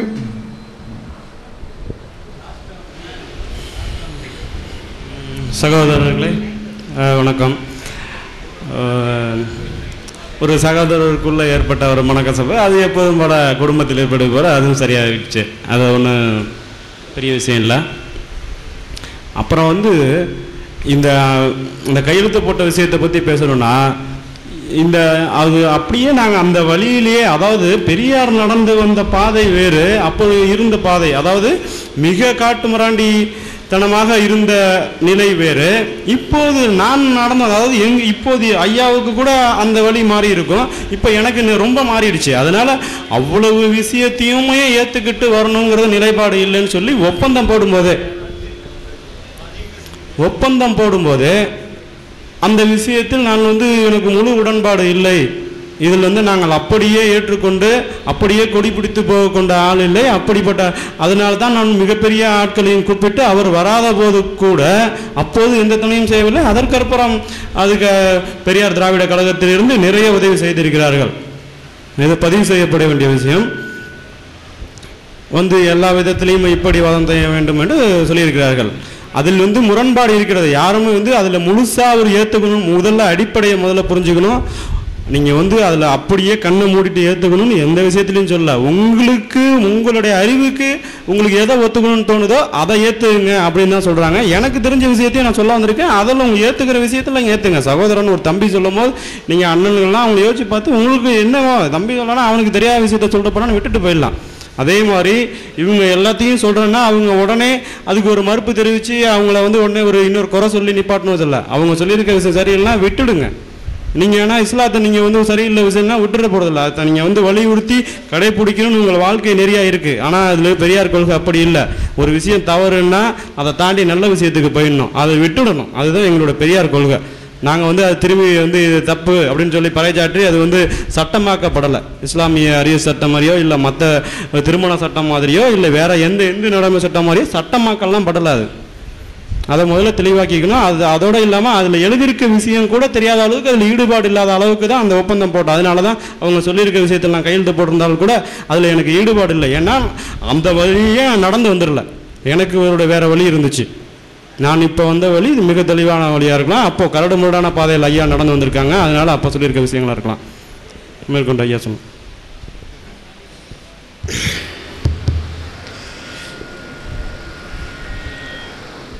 மன்னிப்பு கேட்டுக்கொண்ட அனைவருக்கும் நன்றி. அந்த ஒரு சூழ்நிலை வந்ததற்கு நான் வருத்தப்படுகிறேன். அதை நான் சொல்ல வந்ததற்காக நான் வருத்தப்படுறேன். புரியுதுங்களா? ஏன்னா இந்த வீடியோ மட்டும் இல்லைன்னா நான் அந்த பேச்சுக்கு வந்தே இருக்க மாட்டேன். இப்போ அவங்க சொல்கிறலாம் பதிவாகுது. அப்போ அதுக்கு நாங்கள் பதில் சொல்லன்னு வைங்களேன், நாங்கள் குற்றவாளி ஆகிடுவோம். அங்கே பார்க்குறவங்க நெட்டில் பார்க்குறவங்க என்ன நினச்சிக்குவாங்க, என்னடா இந்த பகுத்தறிவாதிகள் இவ்வளவு மோசமாக வாயை துறக்காமல் இருக்காங்க, நம்ம ஆளுங்க போட்டு இந்த இருக்கிறாங்க, அவங்க என்ன இவ்வளோ மோசமாக இருக்காங்கன்னு நினைப்பாங்க. அப்போ பதிவுன்னு வரும்போது ரெண்டுமே பதிய வரணும் இல்லைங்களா? இப்போ ஐயா தவறு பண்ணியிருக்காரு. ஒருவேளை நீங்கள் கும்போனவர் போய் இந்த தவறு நாங்களும் பண்ணலாம். எவ்வளவோ இருந்தது. காலையில் கூட சொன்னேன், தண்ணி இல்லை, குளிக்கிறதுக்கு தண்ணி இல்லை. அது உங்களுடைய தவறோ என்னுடைய தவறோ கிடையாது. அந்த மோட்டாரில் ஏதாவது கோளாக இருக்கலாம், ஒரு வாஷர் போய் இருக்கலாம். இதையெல்லாம் பெருசுப்படுத்துகிற ஆள் கிடையாது நாங்கள். ஏன்னா இப்போ நாளைக்கு இரவு நான் இங்கேருந்து கும்பகோணம் போயிட்டு நாளைக்கு ராத்திரி எனக்கு இன்னொரு ஊரில் மீட்டிங், எங்கள் பெரியார் தலைவர்கள் மீட்டிங். அதனால் நாங்கள் அலைஞ்சிட்டு இருக்கிறனால இதை விட பெரிய சிரமங்கள்லாம் தினம் அனுபவிக்கிறவங்க. நீங்கள் எப்படி இப்போ ஐயா எப்படி கொள்கையை ஏற்றுக்கிட்டு அதுக்காகவே உழைச்சி அவங்க மட்டும் என்ன நிம்மதியான வாழ்க்கையாக இருக்குங்கிறீங்க? அவங்க மனைவி கூட இருக்காது. அவங்க ஏற்றுக்கிட்ட கொள்கைக்காக அவங்க வாழ்கிறாங்க, நாங்கள் ஏற்றுக்கிட்ட கொள்கையாக நாங்கள் வாழ்கிறோம். எங்களுக்கெல்லாம் ஒரு சொந்த வாழ்க்கைன்னே இருக்காது. குடும்பம் இதெல்லாம் பார்ப்போம்னு சொல்லி இருக்கவே இருக்காது. என்னைக்கு வீட்டில் இருப்போம் என்னைக்கு வருவோம்னு யாருக்குமே தெரியாது. தந்தை பெரியாரும் அப்படி தான் இருந்தார்கள். அப்புறம் ஐயா சொன்னாங்க, இந்த மாதிரி இந்த குழந்தைங்க சமையல் சொல்லி கொடுக்கறது பெரிய தப்பா, புருஷன் வீட்டில் போனால் சமைக்க வேணாமா அப்படின்னு கேட்டேன். அதுக்கு சொன்னாங்க, புருஷன் வீட்டில் போனால் சமையல் மட்டும் இல்லை, இன்னும் சில வேலைகள்லாம் இருக்குது, அதுக்கும் பயிற்சி கொடுக்க முடியுமா அப்படின்னு கேட்டாங்க. நான் தயவு செஞ்சு சொல்லிக்கிறேன், அது காமங்கிறது இயற்கையாக வருங்க. இப்போ ஆண்களுக்கு கூட அந்த 15 வயசு வரைக்கும் அது சமாச்சாரம் ஒரே ஒரு வேலை தான் நினச்சிக்கிட்டு இருப்பான், மூத்திரம் மட்டும்தான் பெய்யுன்னு. அதுக்கப்புறம் அது தானாக சொல்லிவிடும். அப்பா அம்மாலாம் சொல்லி தருவேன்னா யாரும் இது போய் யார்ட்டையும் அம்மாட்ட போய் கேட்க மாட்டாங்க. நான்லாம் 16 வயசில் எங்கள் அப்பாவும் அம்மாவும் சேர்ந்து தான் நம்ம பிறந்தோம்னு சொல்லுவோம். நான் இல்லைன்னு சத்தியம் பண்ணுவேன். சேச்சா எங்கள் அப்பாலாம் அது மாதிரி பண்ண மாட்டார், எங்கள் அம்மாலாம் ரொம்ப நல்லவங்கன்னு நான் சொன்னவன் தான். ஏன்னா அப்போல்லாம் இந்த சினிமா வரலிங்க. இந்த தொப்புல காமிச்சிட்டு ஆடுற பொம்பளைங்களாம் அன்றைக்கி வரல. அன்றைக்கெல்லாம் ஏதோ கொஞ்சம் அந்த மார்பு கருப்பை மூடிக்கிட்டு இந்த வயிறு தெரியிற இடத்துல கூட அந்த கலர் சட்டையை போட்டு ஆடுற நடிகைகள் தான் இருந்தாங்களே தவிர இப்போ பிறந்த பிள்ளைக்கே தெரியுது. அது வேறு சமாச்சாரம். இன்றைக்கி காலகட்டம் அப்படி ஆயிடுச்சுங்க. அதனால் இந்த சமையல் வந்து புருஷன் வீட்டில் போய் செய்யணுங்கிறதுனால மற்றதையும் இங்கேயே பயிற்சி கொடுத்த சொல்கிறது ஒரு பகுத்தறிவான ஒரு கேள்வி இல்லைன்னு நான் நினைக்கிறேன். அது வந்து உங்கள் முடிவு, அது நியாயமா? ஏன்னா இன்பம், துன்பம், தூக்கம், அழுகை இதெல்லாம் வந்து இயற்கைங்க. மதம், கடவுள் இதெல்லாம் நம்ம மேலே திணிக்கப்பட்டது. சாதி, இப்போ நான் என்ன சாதின்னு இந்து மதத்தில் எவனுக்குமே தெரியாது. ஆனால் எங்கள் ஊரில் தெரியும் என்ன சாதின்னு. அது என் மேல் திணிக்கப்பட்டது. நான் எந்த ஊருக்கு போனாலும் நான் மனுஷன்னு எல்லாருமே ஒத்துக்குவான். எனக்கு 2 கை 2 கால். அப்போ நம்ம மேலே திணிக்கப்பட்டது எது, நாமளாக ஏற்றுக்கொண்டது எது, இயற்கையானது எதுன்னா அது இயற்கையானது. சமையல் இயற்கையானது கிடையாது. அது சொல்லி கொடுத்தா தான் வரும். எது சொல்லி கொடுத்தா வருமோ அது சொல்லி கொடுத்து தான் ஆகணும்.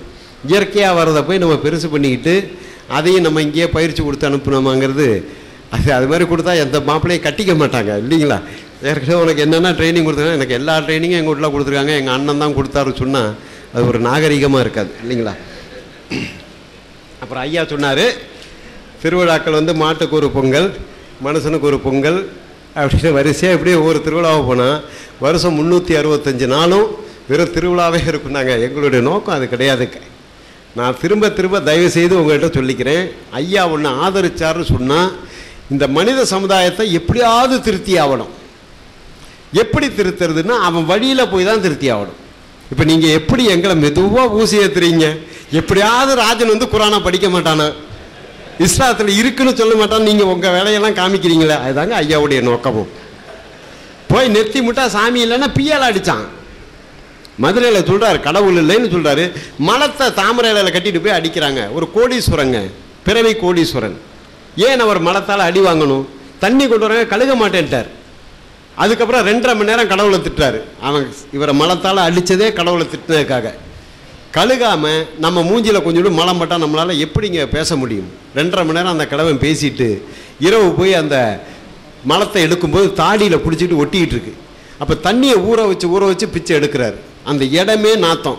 அப்போ மணியம்மா கேட்குறாங்க, ஐயா உங்களுக்கு இது வந்து ஒரு சிரமமாக தெரியலையா?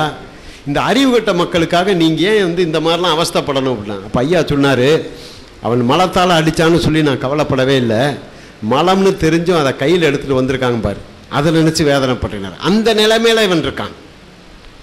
சீர்காழி முத்துசாமின்னு ஒருத்தர் இருந்தார். இப்போ தான் ஒரு 3-4 ஆண்டுகளுக்கு முன்னாடி செத்து போனார். இன்றைக்கி இந்த டீக்கு என்ன ரங்கநாதன் ஸ்ட்ரீட், டி நகர் ரங்கநாதன் ஸ்ட்ரீட்டு சரவணனும் அவரும் ஒன்றா தலையில் வந்து பாத்திரம் ஊற்றவங்க. இன்றைக்கி அவர் ரங்கநாதன் ஸ்ட்ரீட்டில் சரவணன் எங்கேயோ போயிட்டார், இறந்து போயிட்டார். பிள்ளைங்க நல்லா இருக்காங்க, திறமை அவங்களுடைய உழைப்பு. இந்த முத்துசாமியும் நல்லா இருக்கார் சீர்காழியில். அவர் வந்து கடவுள் பக்தர், 22 வயசு, நல்ல உயரமாக இருப்பார். அப்போ ஒரு பாப்பான் 200 ரூபா கொடுத்து, இன்றைக்கி ராமசாமி நாயக்கர் வந்து பேசுவான், நீ அவனை கல்லால் அடித்து கொன்னுடுனார். என்ன காரணம் கேட்டிங்கன்னா, சீர்காழி முத்துசாமி காக்காவை ஒரு கல்லால் எடுத்து அடித்தாருன்னா அந்த கல்லோட காக்கா விழும். நல்ல உயரம், 6 அடி உயரம், குறி பார்த்து அடிக்கிற திறமை அவருக்கு பிறவியிலேயே இயற்கையாகவே இருக்குது. 200 ரூபா கொடுத்து அவரை அடித்து கொள்ளுடு, பெரியார் பொட்டில் அடித்து கொண்டுடுன்னு சொல்லி இவர் கேட்குறாரு, ஏன் அவரை கொள்ளணும்னு கேட்குறாரு. அவன் வந்து கடவுள் இல்லைன்னு சொல்லுவான், கடவுளை திட்டுவான். அப்போ சொல்கிறார் இவர், எனக்கு 200 ரூபா பணம் தேவையில்லை. அன்றைக்கி அவருக்கு மாத வருமானமே 15 ரூபாயாம். ஒரு பாப்பான் 200 ரூபா கொடுக்குறான்னா எத்தனை மாதம் வருமானம் நீங்கள் பார்த்துங்க, ஒரு ஆண்டுக்கு வருமானத்தோட கூட. அவன் கடவுளை திட்டுவான்னு சொன்னால் நான் அவனை கொண்டு போடுறேன், எனக்கு பணம் தேவையில்லைன்ட்டு 13 ஜல்லிக்கல்லை எடுத்துகிட்டு போகிறாரு. கருங்கல். இன்னும் அவங்க பையங்கள்லாம் இருக்காங்க. ஒரு பையன் பேர் இரண்யன், ஒரு பையன் பேர் ராவணன். சீர்காழியில் முத்து எவர்சிலர் மாட்டுன்னு எவர்சிலர் கடை வச்சுட்டு உட்காந்துருக்காங்க. அப்போது 13 கருங்கல் கல்லை எடுத்துகிட்டு போகிறாரு. பெரியார் பேசிகிட்டு இருக்காரு மேடையில். பெரியார் இப்படி திரும்பி பேசும்போது பொட்டை குறி பார்த்துக்கிட்டு இருக்காரு. எப்படா இருந்தாலும் ஒரு செகண்டு நிற்பார், பொட்டில் அடித்து கொண்டுடுவோன்னு. ஒரு பாப்பா அந்த வேலை செய்ய மாட்டான், ஏன்னா அவன் படிச்சிருக்கான். இவங்க படிக்காத ஆளுங்க. அன்னைக்கு பார்த்துங்க, ஐயா வந்து கடவுள் மறுப்பே சொல்லாமல் மனித நேயத்தை பற்றி சொல்லிகிட்டு இருக்கார். மனுஷன்னா இப்படி தான் இருக்கணும், ஒருத்தருக்கு ஒருத்தர் விட்டு கொடுத்து வாழணும், சகோதரர்களாக இருக்கணும் அப்படின்னு பேசிகிட்டு இருக்காரு. இவர் ஒவ்வொரு கல்லாக கீழே போட்டுட்ருக்கார். 2.5 மணி நேரம் 13 கல்லும் கீழே போட்டார். இவர் பேசுகிறதெல்லாம் நியாயம் தானே, இவர் ஒன்றும் சாமியை திட்டலையே அப்படின்ட்டு நேராக மேடைக்கு போகிறார். போய் ஐயா என்னை மன்னிச்சிருங்கிறார் முத்துசாமி. பெரியார் கேட்குறாரு, நீங்கள் என்ன தம்பி தப்பு பண்ணீங்க ஏன்னார். நான் உங்களை கொலை பண்ண வந்தேன் அப்படின்னாரு. கொலை பண்ணிட்டு போங்களேன்னு ஐயா குனிஞ்சு கழுத்தை காமிக்கிறார். ஐயாவும் நல்லா உயரமானவர். குனிஞ்சு கழுத்தை காமிக்கிறார். இல்லை என்னை மன்னிச்சிருங்க அப்படின்னாரு. ஏன் தம்பி நீங்கள் என்னை கொலை பண்ண வந்தீங்கன்னார். நீங்கள் கடவுளை திட்டுவீங்கன்னு சொன்னாங்க, அதனால உங்களை கொலை பண்ண வந்தேன்னார். ஏன் கடவுள் என்ன உங்கள் அக்கா புருஷனா, உங்களுக்கு ஏன் கோபம் வருதுன்னாரு பெரியார். அவர் கேட்ட கேள்வி அதுதான். அதுக்கப்புறம் அவர் கொடுத்த நாற்காலியில் அந்த இளைஞரை உட்கார வச்சு 2.5 மணி நேரம் வெறும் கடவுளை மட்டும் திட்டியிருக்காரு பெரியார். வேற எதுவும் பேசவே இல்லை. இப்போ சொல்லுங்க தம்பி எந்த கடவுள் யோகியமான கடவுள், இப்போ சொல்லுங்க தம்பி எந்த கடவுள் யோகியமான, வரிசையாக கடவுளை தான் திட்டிட்டு வரும். ஏன்னா அந்த பையன் வந்து நெத்தியில் பட்டை அடிச்சிருந்தார், அதனால அவர் இந்து கடவுளை திட்டினார். அவன் நெஞ்சில் சிலுவை போட்டு வந்திருந்தா இயேசுவை திட்டியிருப்பார். உங்கள் ஆளுங்க யாராக வந்தால் அல்லாவையோ நபிகள் நாயகத்தை ஐயா குறை சொல்லிருப்பார். 3 மணி நேரம் 2 மணி நேரம் சொல்லுவார். யாரும் மறுக்க முடியாது. அவருடைய திறமையெல்லாம் எங்களுக்கு இல்லைங்க. ஏன்னா இப்போல்லாம் நாங்களாம் சோம்பேறி ஆகிட்டோம். உங்களுக்கே தெரியும், இப்போ உழைக்காம தான் எல்லாம் சாப்பிட ஆசைப்படுறாங்க. எல்லாம் ஒரு கம்ப்யூட்டரை கற்றுக்குறாங்க. இப்போ உழைப்பாளிகள் எங்கே இருக்காங்க? அது மாதிரி நமக்கு அது மாதிரி காலம் சுருங்கி போயிடுச்சு.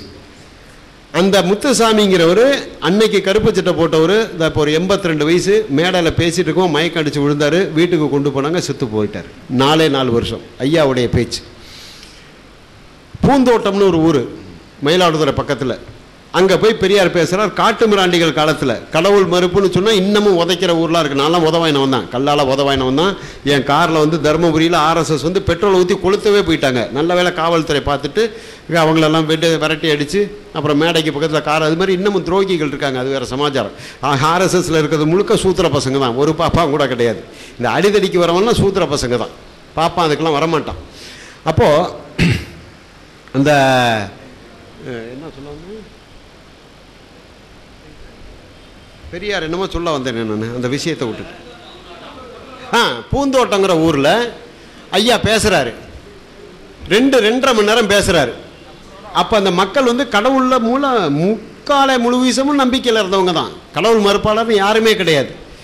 ஐயா பேசிட்டு இரவு வந்துடுறாரு. மறுநாள் என்ன தெரியுங்களாச்சு, அங்கே இருக்கிற பிள்ளையார் கோளை இடித்து தரமட்டமாக்கி அங்கே பெரியார் படிப்பகம் கட்டிட்டாங்க. இன்னமும் அந்த பெரியார் படிப்பகம் அந்த பூந்தோட்டத்தில் இருக்குது. அதை விட பெரிய நல்ல சமாச்சாரம் என்னன்னு கேட்டிங்கன்னா, அந்த மக்கள் இன்னமும் ஒரு கோவில் வராமல் அங்கே பார்த்துக்கிறாங்க. இப்போ அது திமுகக்காரங்க அங்கே உள்ள போய் ஏதோ இப்போ 2-3 மாதமாக கோயில் கட்ட ஆரம்பிச்சதா கேள்விப்பட்டேன். அரசியல்வாதிகளுக்கு ஓட்டு வேணும், அது எது வேணாலும் செய்வாங்க.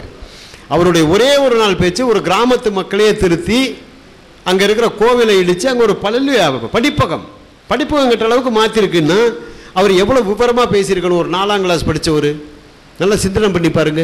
அப்போ அவருடைய உழைப்பு என்ன, அதுதான். அப்புறம் ஐயா சொன்னாங்க, எங்களெல்லாம் தீவிரவாதியாக நினைக்காதீங்கன்னு. எங்களுக்கு தீவிரவாதினா ரொம்ப பிடிக்கும். ஏன்னு கேட்டிங்கன்னா, தீவிரவாதினா அதை வந்து ஏதோ பெரிய அயோக்கியன்னு நமக்கு வந்து காமிச்சுக்கிட்டு இருக்கான். வாதம் பண்ணுறோம், கேட்கல, கொஞ்சம் தீவிரமாக வாதம் பண்ணுறோம், அதுதான் தீவிரவாதி. நீங்கள் போய் தாசில்தார்கிட்ட போய் எங்கள் பைப்பில் தண்ணி வரலன்னு சொல்லுங்கள், கவலையே பட மாட்டான், வரமாட்டான். திரும்ப போங்க, வரமாட்டான். திரும்ப போங்க, வரமாட்டான். 10 பேர் சேர்ந்து ரோட்டில் உட்காருங்க, கலெக்டர்லேருந்து எல்லாம் அங்கே வந்து நிற்போம். அப்போ முறைப்படி மனு கொடுத்தா வரத்துக்கு ஆள் கிடையாது. சாலை மறியல் பண்ணிங்கன்னா கலெக்டர், தாசில்தார், துணை சாகு எல்லாம் வந்துடுவான். என்ன பிரச்சனை, தண்ணி இல்லைம்மா, இந்த உடனே ஏற்பாடு பண்ணி டக்குன்னு முடிஞ்சு போயிடும். அதே மாதிரி தான் வாதங்கிறது கொஞ்சம் விவரமாக போகும்போது தீவிரவாதம். எங்களை தீவிரவாதி மாதிரி நினைக்கிறார் அப்படின்னு ஐயா சொன்னார்.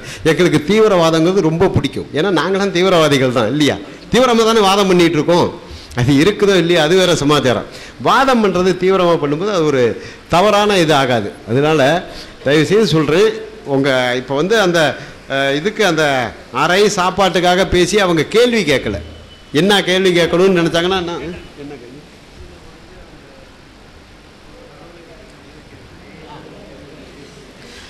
மாட்டை கும்பிடுவரான் அயோக்கியன்னு எழுதியிருக்கணும் அப்படின்னு ஐயா சொன்னாங்க. நீங்கள் எங்கள் பெரியார் சிலை பார்த்தீங்கன்னாலும் அதில் எழுதியிருக்கிற வசனம் இதுதான். அது யார் மனசும் புண்படக்கூடாதுங்கிறதுக்காக எழுதப்பட்டது. தயவுசெய்து நல்லா புரிஞ்சுக்கணும்.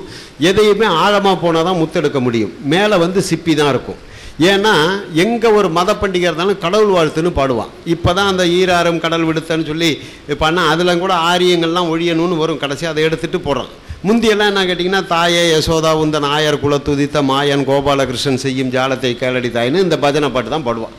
அப்போ ஐயா என்ன பண்ணார் கேட்டிங்கன்னா, அதுக்கு மறுப்பாக நம்ம செய்யணும். அவன் கடவுள் வாழ்த்து போடுறான், நம்ம கடவுள் இல்லைன்னு சொல்லிட்டு எங்கே வந்து தீகாக்காரங்க பெரியாரிஸ்ட்டு கூட்டம் போட்டாலும் கடவுள் இல்லை, கடவுள் இல்லை, கடவுள் இல்லவே இல்லை, கற்பித்தவன் முட்டாள், பரப்பினவன் அயோக்கியன், வணங்குகிறவன் காட்டு மிராண்டை சொல்லிட்டு தான் கூட்டத்தை ஆரம்பிக்கணும்னார். இது எதுக்குன்னு கேட்டால் கடவுள் மறுப்புக்கு எதிர்ப்பா, கடவுள் வாழ்த்துக்கு எதிர்ப்பா. அப்போது கடவுள் இல்லைன்னு சொன்னால் என்ன காரணம்? இது வரைக்கும் யாரும் பார்க்கல, அதனால இல்லை. பார்த்ததை தான் நம்ம நம்ப முடியும்.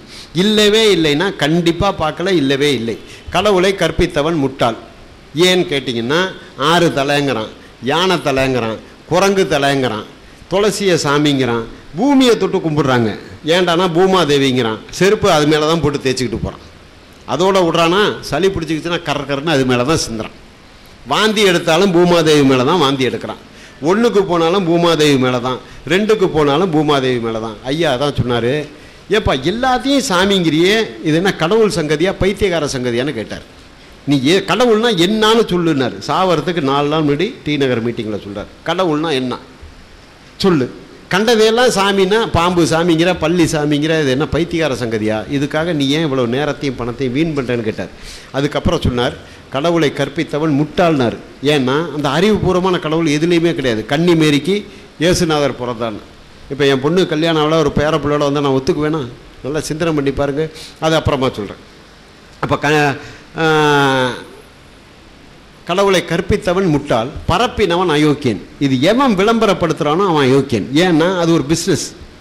இங்கே இருக்கிற பாப்பா அங்கே இருக்கிறவங்க சொல்கிறானா, இல்லை அந்த மதவாதிகள் யார் சொல்கிறாங்களோ என்னமோ பிஸ்னஸ். அதை ஒரு கமர்ஷியலாக பண்ணும்போது அவன் அயோக்கியன். கடவுளை கற்பித்தவன் முட்டாள், பரப்பினவன் அயோக்கியன், வணங்குகிறவன் காட்டு மிராண்டி. வணங்குகிறவன் காட்டு மிராண்டின்னா கெட்ட வார்த்தை கிடையாதுங்க. காட்டு மிராண்டின்னு சொன்னால் காட்டு மரங்களை அண்டி வாழ்ந்தவன். நம்ம ஆதி காலத்தில் காட்டுவாசிகளாக தான் இருந்தோம். மழை பெய்யும் போதும் புயல் அடிக்கும் போதும் மரப்பொந்துக்குள்ளே தான் போய் பூந்துக்கிட்டோம். ஒரே காட்டு மிராண்டின்னா அது என்னமோ ஒரு கெட்ட வார்த்தை, தப்பான வார்த்தை நம்ம புரிஞ்சுக்கிட்டு கோவப்படுறோமே தவிர, காட்டு மரங்களை அண்டி வாழ்ந்தோம் நம்ம அத்தனை பேரும் ஆதி காலத்தில். அதுக்கு நேற்று கூட நிரூபணம் சொன்னாங்க. ஏன்னா அப்போல்லாம் நமக்கு அறிவு வளரல. அப்போ காட்டு மிராண்டி காலத்தில் கண்டுபிடிக்கப்பட்டது தான் இந்த கடவுள். மழை பெஞ்சால் கையெடுத்து கும்பிடுவான், புயல் அடித்தா கையெடுத்து கும்பிடுவான், மூங்கிலும் உரசும் தீ பிடிக்கும், காடே அழியும், நெருப்பை பார்த்து கும்பிடுவான். அதெல்லாம் பார்த்து பயந்தான். எதை பார்க்கும்போது பயந்தான். பாப்பா வந்தான், நெருப்பை வந்து இது அக்னி பகவான்ட்டான். புயல் அடிக்குதா இது வாயு பகவான், இவனுக்கு 2 பொண்டாட்டி அவனுக்கு 2 பொண்டாட்டின்ட்டான். தண்ணி வருதா இது வருண பகவான்ட்டான். எல்லாத்தையும் அவன் கடவுளாக்கிட்டான். எல்லாத்துக்கும் 2 பொண்டாட்டி ஆக்கிட்டான், உருவம் ஆகிட்டான், 8 கை 10 கைன்னு சொல்லி அவன் பிழப்புக்காக ஏற்படுத்திட்டான். அதனால தான் ஐயா சொன்னார், பரப்பினவன் அயோக்கியன். சாதாரணமாக இருந்தோம். கடவுளை வணங்குகிறவன் காட்டு மிராண்டின்னு சொல்கிறதுக்கு அதுதான் காரணமே தவிர, கும்பிடுறவன்லாம் திட்டணுங்கிறது காரணம் கிடையாது. காட்டு மிராண்டி காலத்தில் உற்பத்தி பண்ணப்பட்ட கடவுள். பழைய ராமாயணம்லாம் எடுத்து பாருங்கள், ராமன் லட்சுமணன்லாம் காட்டு மிராண்டி மாதிரி தான் இருப்பாங்க. அந்த முடியெல்லாம் இப்படி இருக்கும் பழைய ராமாயணத்தில். ஏன்னா அப்போ இந்த அளவுக்கு ஒரு கம்ப்யூட்ரு, ஒரு கிராஃபிக்ஸு, ஒரு நல்ல டிராயிங் வரைஞ்சி பிரிண்டிங்லாம் கிடையாது. அப்புறம் இந்த ரவிவர்மா வந்ததுக்கப்புறம் தான் இந்த ராமன் சீதைக்கெல்லாம் ஒரு உருவம் கொடுத்தான். அப்போ அந்த காலத்தில் கண்டுபிடிக்கப்பட்டது தான் இந்த கடவுள். அதை தான் இன்னும் ஏன் நம்ம தொங்கிட்டு இருக்கணும். இன்றைக்கி விஞ்ஞான அறிவு எவ்வளவோ வந்திருக்கேன். நான் நேற்றுக்கு சொன்னேன், எல்லாம் இப்போ நம்ம பயன்படுத்துகிற பொருளை என்ன கடவுளாக கண்டுபிடிச்சார்? இல்லை, மனிதன் தான் கண்டுபிடிச்சான். எவ்வளவோ மனிதன், யார் சிந்திக்கிறானோ அவன் தான் கண்டுபிடிச்சான். இன்னும் என்னென்னமோ வரப்போகுது. அது ஏதாவது உங்களாலேயே என்னாலேயே சொல்ல முடியுமா? கண்டிப்பாக சொல்ல முடியாது. ஒரே ஒரு ஆள் சொன்னார், பெரியார் சொன்னார், இனி வரும் உலகம்னு ஒரு புஸ்தகம். எங்கள் ஆளுங்க கடை போட்டாலும் தயவு செய்து வாங்கி படிங்க. 2 ரூபா 2 ரூபா இனி வரும் உலகம். அதில் ஐயா எழுதியிருக்கார். ஃபோனுக்காக நம்ம தேடி போன காலம்லாம் இருக்காது. ஆளுக்காளு கையில் ஒன்று வச்சு பேசுவாங்கன்னு. அவர் செத்து போய் 36 வருஷம் ஆகுது. ரொம்ப வருஷம் முன்னாடி சொல்லியிருக்கார். எல்லாம் நடந்து போச்சு. குழந்தை பிறக்கிறதுக்கு ஆண் பெண் தேவையில்லைண்ணா, டெஸ்ட் டியூப் பேபி வந்துருச்சு. படிக்கிறதுக்கு பள்ளிக்கூடம் தேவையில்லைண்ணா, கம்ப்யூட்டரில் சிடியில் வந்துருச்சு எல்லா எஜுகேஷனும். இன்றைக்கி நீங்கள் வந்து எது வேணாலும் எழுதலாம். ஃபாரினில் வந்துருச்சு, இங்கே வந்துடும். அங்கே எது ஒரு 6 மாதத்தில். ஒன்றே ஒன்று ஐயா சொன்னது இன்னும் வரல. இனிமேல் விபத்து பூமியில் நடக்காது, ஆகாசத்தில் தான் நடக்கும். அவன் ஒரு சின்ன கருவியை மேல் மொட்டை மாடியில் வச்சுக்கிட்டு அதில் பறந்து போய் அவன் வேலையை முடிச்சுட்டு வருவான். அதனால மேலே தான் முட்டிக்கிட்டு கீழே விழுவானே தவிர இனிமேல் கீழே விபத்து இருக்குன்னாரு. அது நடக்கும்போது நீங்கள் வந்து விவரமாக பார்க்கலாம். அது நடக்க போகுது. அதுக்கு இப்போ முயற்சி எடுத்துகிட்டு இருக்காங்க. இப்போ அந்த ஒரு ஆற்றுல பறந்து பார்த்துட்டான், 184 அடி ஒரு மனுஷன் பறந்து பார்த்துட்டான். அது சின்ன கருவியாக வந்துரும்ட்டார். ஒன்று கண்டுபிடிச்சானா அப்படியே அது சுருங்கிட்டு வந்துடும். ஒன்று நம்மளே பாருங்கள், நம்ம பார்க்குறோம் இல்லை, நம்ம பேர பிள்ளைங்க காலத்தில் பார்க்கலாம். கண்டிப்பாக முதுகில் ஒன்று மாட்டிக்கிட்டு இந்த மாடியிலேருந்து அந்த மாடி பறந்து போய் கரகரன்னு வேலையை முடிச்சுட்டு திருப்பி வந்துடுற மாதிரி வந்துடும். இது ஒன்றும் பெரிய அதிசயம் கிடையாது. ஆனால் இது அவர் எழுதி வச்சிருக்காரு. இது மாதிரி எந்த கடவுள் எழுதி வச்சிருக்கு இது வரும்னு? அவர் ஃபோனை பார்த்ததுனால தான் இது எழுதினார். ஃபோனை பார்க்கலன்னா பெரியாரால் இது எழுத முடியாது. இதுக்காக நம்ம தேடி போகிற காலமெல்லாம் இருக்காது. நீங்கள் பையிலேயே வச்சுக்கிட்டு பேசிக்கிட்டு இருப்பீங்க அப்படின்னு. இனி வரும் உலகம் 2 ரூபா. இது மாதிரி அவர் சொன்ன கருத்துக்கள் வந்து நிறையா இருக்குது. அதை நமக்கு கொடுக்கப்பட்ட விதம் தவறாக இருக்கலாம், நாம் புரிந்து கொண்ட விதம் தவறாக இருக்கலாமே தவிர அவரை பொறுத்த வரைக்கும் மனிதன் மனிதன் மனிதன் மனிதன் மனிதன் மனித நேயம் மட்டும்தானே தவிர அவர் எதை ஆதரித்தாலும் எதை மறுத்தாலும் இந்த மனித இனம் மனிதனாக வாழ வேண்டும். மனிதனை மனிதன் இழிவுபடுத்துவதற்கு ஆதாரமாக எது இருந்தாலும் அதனை அழித்து ஒழிப்பது தான் என் முதல் வேலையினர். மனுஷனை மனுஷன் இழிவுபடுறதுக்கு எது எது ஆதாரமாக இருக்கோ அதை அழித்து ஒழிக்கிறது தான் என்னுடைய முதல் வேலைன்னு சொன்னாரே தவிர கடவுளை ஒழிக்கிறது முதல் வேலைன்னு அவர் சொல்லலை. நன்றி. அன்புள்ள சகோதரர்களே, இப்போ நம்ம விவாதத்தில் கேட்டதற்கு அந்த விஷயங்களுக்கு அந்த தெளிவான பதில் உங்கள்கிட்ட வரல. ஏன்னா திரும்பி திரும்பி பெரியாருடைய மற்ற விஷயங்களை சொல்கிறாங்களே தவிர எது விவாதத்தில் அது பகுத்தறிவுக்கு அப்பாற்பட்டதுன்னு சொல்கிறோமோ அது பகுத்தறிவுக்கு உட்பட்டதுங்கிறது வரல. அவர் செஞ்ச சில சாதனைகளை சொல்கிறாங்கன்னா அது நம்ம இங்கே விவாதத்தில் சொல்லப்பட்டது கிடையாது. அப்போ இந்த கல் மண் கடவுளை கற்பித்தவன்லாம் காட்டுமிராண்டின்னு சொன்னால் அவர் ஏன் அதை அவருக்கு அந்த அவரும் காட்டுமிராண்டின்னு வந்துடுவார்? அதுதான் கேள்வி. அவரும் அந்த மாட்டை வணங்க சொன்னால் காட்டுமிராண்டி ஆயிடுவார்ல. இன்னும் சொல்ல போனால் தெளிவாகவே அதை ஒரு இடத்துல சொல்லவும் செய்கிறாரு. என்ன சொல்கிறாருன்னு கேட்டால், திருக்குறளை ஒரு நேரத்தில் ஆதரிப்பார், ஒரு நேரம் எதிர்ப்பார், பல ஸ்டெண்ட் எடுத்திருக்காரு அவர். ஒரு தடவை அந்த திருக்குறளை ஆதரிச்சிட்டு இருக்கும்போது முதல் குறளே கடவுளை பற்றி சொல்லுதில்ல, அகர முதல எழுத்தெல்லாம் ஆதி பகவன் முதற்றே உலகன்னு இருக்குல்ல. அகரம்ங்கிறது ஆனா எப்படி ஃபஸ்ட்டு எழுத்தாக இருக்கிறதோ அதே மாதிரி உலகத்துக்கு கடவுள் தான் முதல் அப்படின்றதுக்கு நேரடி அர்த்தம் இருக்கிறது. அதை இவர் திருக்குறளை ஆதரிக்கும் போது டாப்பிக்கே மாறுதே, பேசிக்கு மாற்றமான நம்ம எப்படி ஆதரிக்கிறது அப்படின்னு நினைக்கிறாரா? நினைக்கும் போது அதுக்கு ஒரு விளக்கம் சொல்கிறார் விடுதலையில். இது 1960 22/3/1960 அவர் எழுதின ஒரு விளக்கம். என்ன சொல்கிறாருன்னா, இதற்கு பொருள் எதற்கு பொருள்? அகர முதல எழுத்தெல்லாம் ஆதி பகவன் முதற்றே உலகு என்பதற்கு பொருள் சொல்கிறாரு. எப்படி எழுத்துக்கள் எல்லாவற்றுக்கும் அகரம் முதன்மையாக உள்ளதோ அதுபோல இந்த உலகத்திற்கு கடவுள் முதன்மையாக உள்ளது என்று உரை எழுதியவர்கள் கற்பித்து உள்ளார்கள். விஞ்ஞானப்படி பார்த்தால் உலக உற்பத்திக்கு கடவுள் ஒன்று அவசியமில்லை, அது இயற்கையாகவே நிகழக்கூடியது என்கிறார்கள். மற்றும் இந்த உலகமானது சூரியனில் இருந்து சிதறி விழுந்த ஒரு தீப்பிழம்பானது குளிர்ச்சி அடைந்து பூமி ஆயிற்று என்று விஞ்ஞானிகள் கூறுகிறார்கள். ஆகவே சூரியன் இந்த பூமி உண்டாவதற்கு ஆதாரமானவன், ஆதிகாலம் தொட்டு இருந்து வருபவன் என்பதோடு அல்லாமல் மேல்நாட்டினரும் சூரியனைத்தான் வணங்கி வந்திருக்கிறார்கள். அதனால் பகவன் என்பது சூரியனைத்தான் குறிக்கும்ங்கிறார். சூரியனை கடவுள்ங்கிறார். கடவுள் இல்லைன்னு சொல்லிக்கிட்டு வர்ற அந்த கான்செப்ட்லேயே சூரியனை ஆதி பகவன் கடவுளெல்லாம் அவர் சொல்லலை, சூரியனை தான் சொல்கிறாரு. சூரியன் தான் பூமி உண்டாவதற்கு மூல காரணமாக இருந்துச்சு, மேல்நாட்டிலாம் அதைத்தான் வணங்குறாங்க, அந்த கடவுளை தான் வணங்க சொல்கிறாரு இப்போ வள்ளுவருங்கிறாரு. நிஜ கடவுளை வணங்க சொன்னாலாவது கொஞ்சம் பகுத்தறிவு இருக்கிறது. ஏன்னா அது கடவுள்னு நினைக்கக்கூடியவங்க ஆற்றல் உள்ளவனாக நம்புகிறோம். சூரியனுக்கு மூளை இல்லை, அறிவு இல்லை, சிந்தனை இல்லை, ஒன்றும் கிடையாது. இதிலேருந்து ஒரு பொருள் விலகி உண்டாகி வந்தால் இதுக்கு காரணமாயிருமா? இதுக்கு அது தாயாயிருமா? இது கடவுள் ஆயிருமா? அதை வணங்கணுமா? அதை அப்போ நம்மள்ட்ட ஒரு பல்லு உடஞ்சி போச்சுன்னா பல்லு நம்மளை கும்பிடணுமா? அப்போ இது என்ன? இது ஒரு லாஜிக், இது ஒரு பகுத்தறிவாதி சொல்கிற ஒரு வாதமா? அப்போ சூரியனை வணங்குங்கிறாரு. அப்போ அவரே சொல்லிட்டாரு சூரியனை வணங்குறவன் காட்டுமிராண்டி தான், சந்திரன் வணங்குறவன் காட்டுமிராண்டின்ட்டாங்களா இல்லையா? அப்போ நீங்கள் பெரியாரும் அந்த மாதிரியாக ஒரு சந்தர்ப்பத்துக்கு தகுந்த மாதிரி என்ன செய்கிறாரு, சூரியனை வணங்குங்கிறாரு. அதுக்கு என்ன ஆன்சர் என்ன? அப்போ நம்ம யோசிக்கணும். அவரும் அடிச்சிருக்காரு, சில விஷயங்களை சொல்லியிருக்காருங்கிறீங்க, இதெல்லாம் என்ன தத்துவங்கிறேன். எதுக்கு போய் சூரியனை வணங்க? சூரியனை வணங்க தப்பு தூக்கி போட்டுருக்குறோம்ல அப்படின்னு சொல்லலாம். அப்படி சொன்னாது ஒரு கணக்கு. நீங்கள் சொல்கிற மாதிரி அவர் சொல்லலை. இவங்க என்ன சொன்னாங்க, சூரிய சும்மா பேச்சுக்கு தான் ஆட்டிக்கிட்டு இருக்கோம், தொட்டியில் மலடி பிள்ளைய போட்டு ஆட்டுற மாதிரின்னு சொன்னீங்க. அவர் அப்படி சொல்லாமல் அதை நியாயப்படுத்துறாரு, கடவுளை மாற்றுறாரு. அதை கடவுள் இல்லைங்க மாட்டேங்கிறாரு. நீ நினைக்கிறிய அதை சொல்லலை, நாங்கள் வேற கடவுளையாக்குன்னு சொல்கிறோம், சூரிய கடவுளையாக்குன்னு சொல்கிறோம். அதுதான் மேலை நாட்டுக்காரன் அதை தான் கும்பிடுறோம். அந்த கிரைக்கர்கள் என்ன செய்வாங்க, சூரியனை கும்பிடுவாங்க. அந்த மாதிரி தான் சொல்கிறாருன்னு சொல்லி சூரிய கடவுளை சொல்கிறாருங்கிறாரு. சூரிய கடவுளாக இருந்தால் என்ன, சந்திர கடவுளாக இருந்தால், பன்னி கடவுளாக இருந்தால் என்ன? கடவுள் இல்லைன்னா கடவுள் இல்லை தானே. அப்போ இவர்கிட்ட எந்த ஒரு பெரியார் அவர்கள்ட்ட தெளிவு கிடையாது. நீங்கள் நினச்சி சொல்கிற அளவுக்குலாம் உள்ளவர் கிடையாது அவர். நீங்கள் பெரிய ஜீனியஸ் மாதிரி நீங்கள் ஒரு ஃபீடப் கொடுக்குறீங்களே, அவருடைய முழு வசனங்களை வாசிக்கும் பொழுது பெரிய கூர்மையான அறிவோ கூர்மையான சிலையில் உடைச்சார், கொஞ்சம் தைரியமாக சிலர் பேசினார் என்பதை தாண்டி பார்த்தால் லாஜிக்கு அப்பாற்பட்டு பேசியிருக்கிறார்.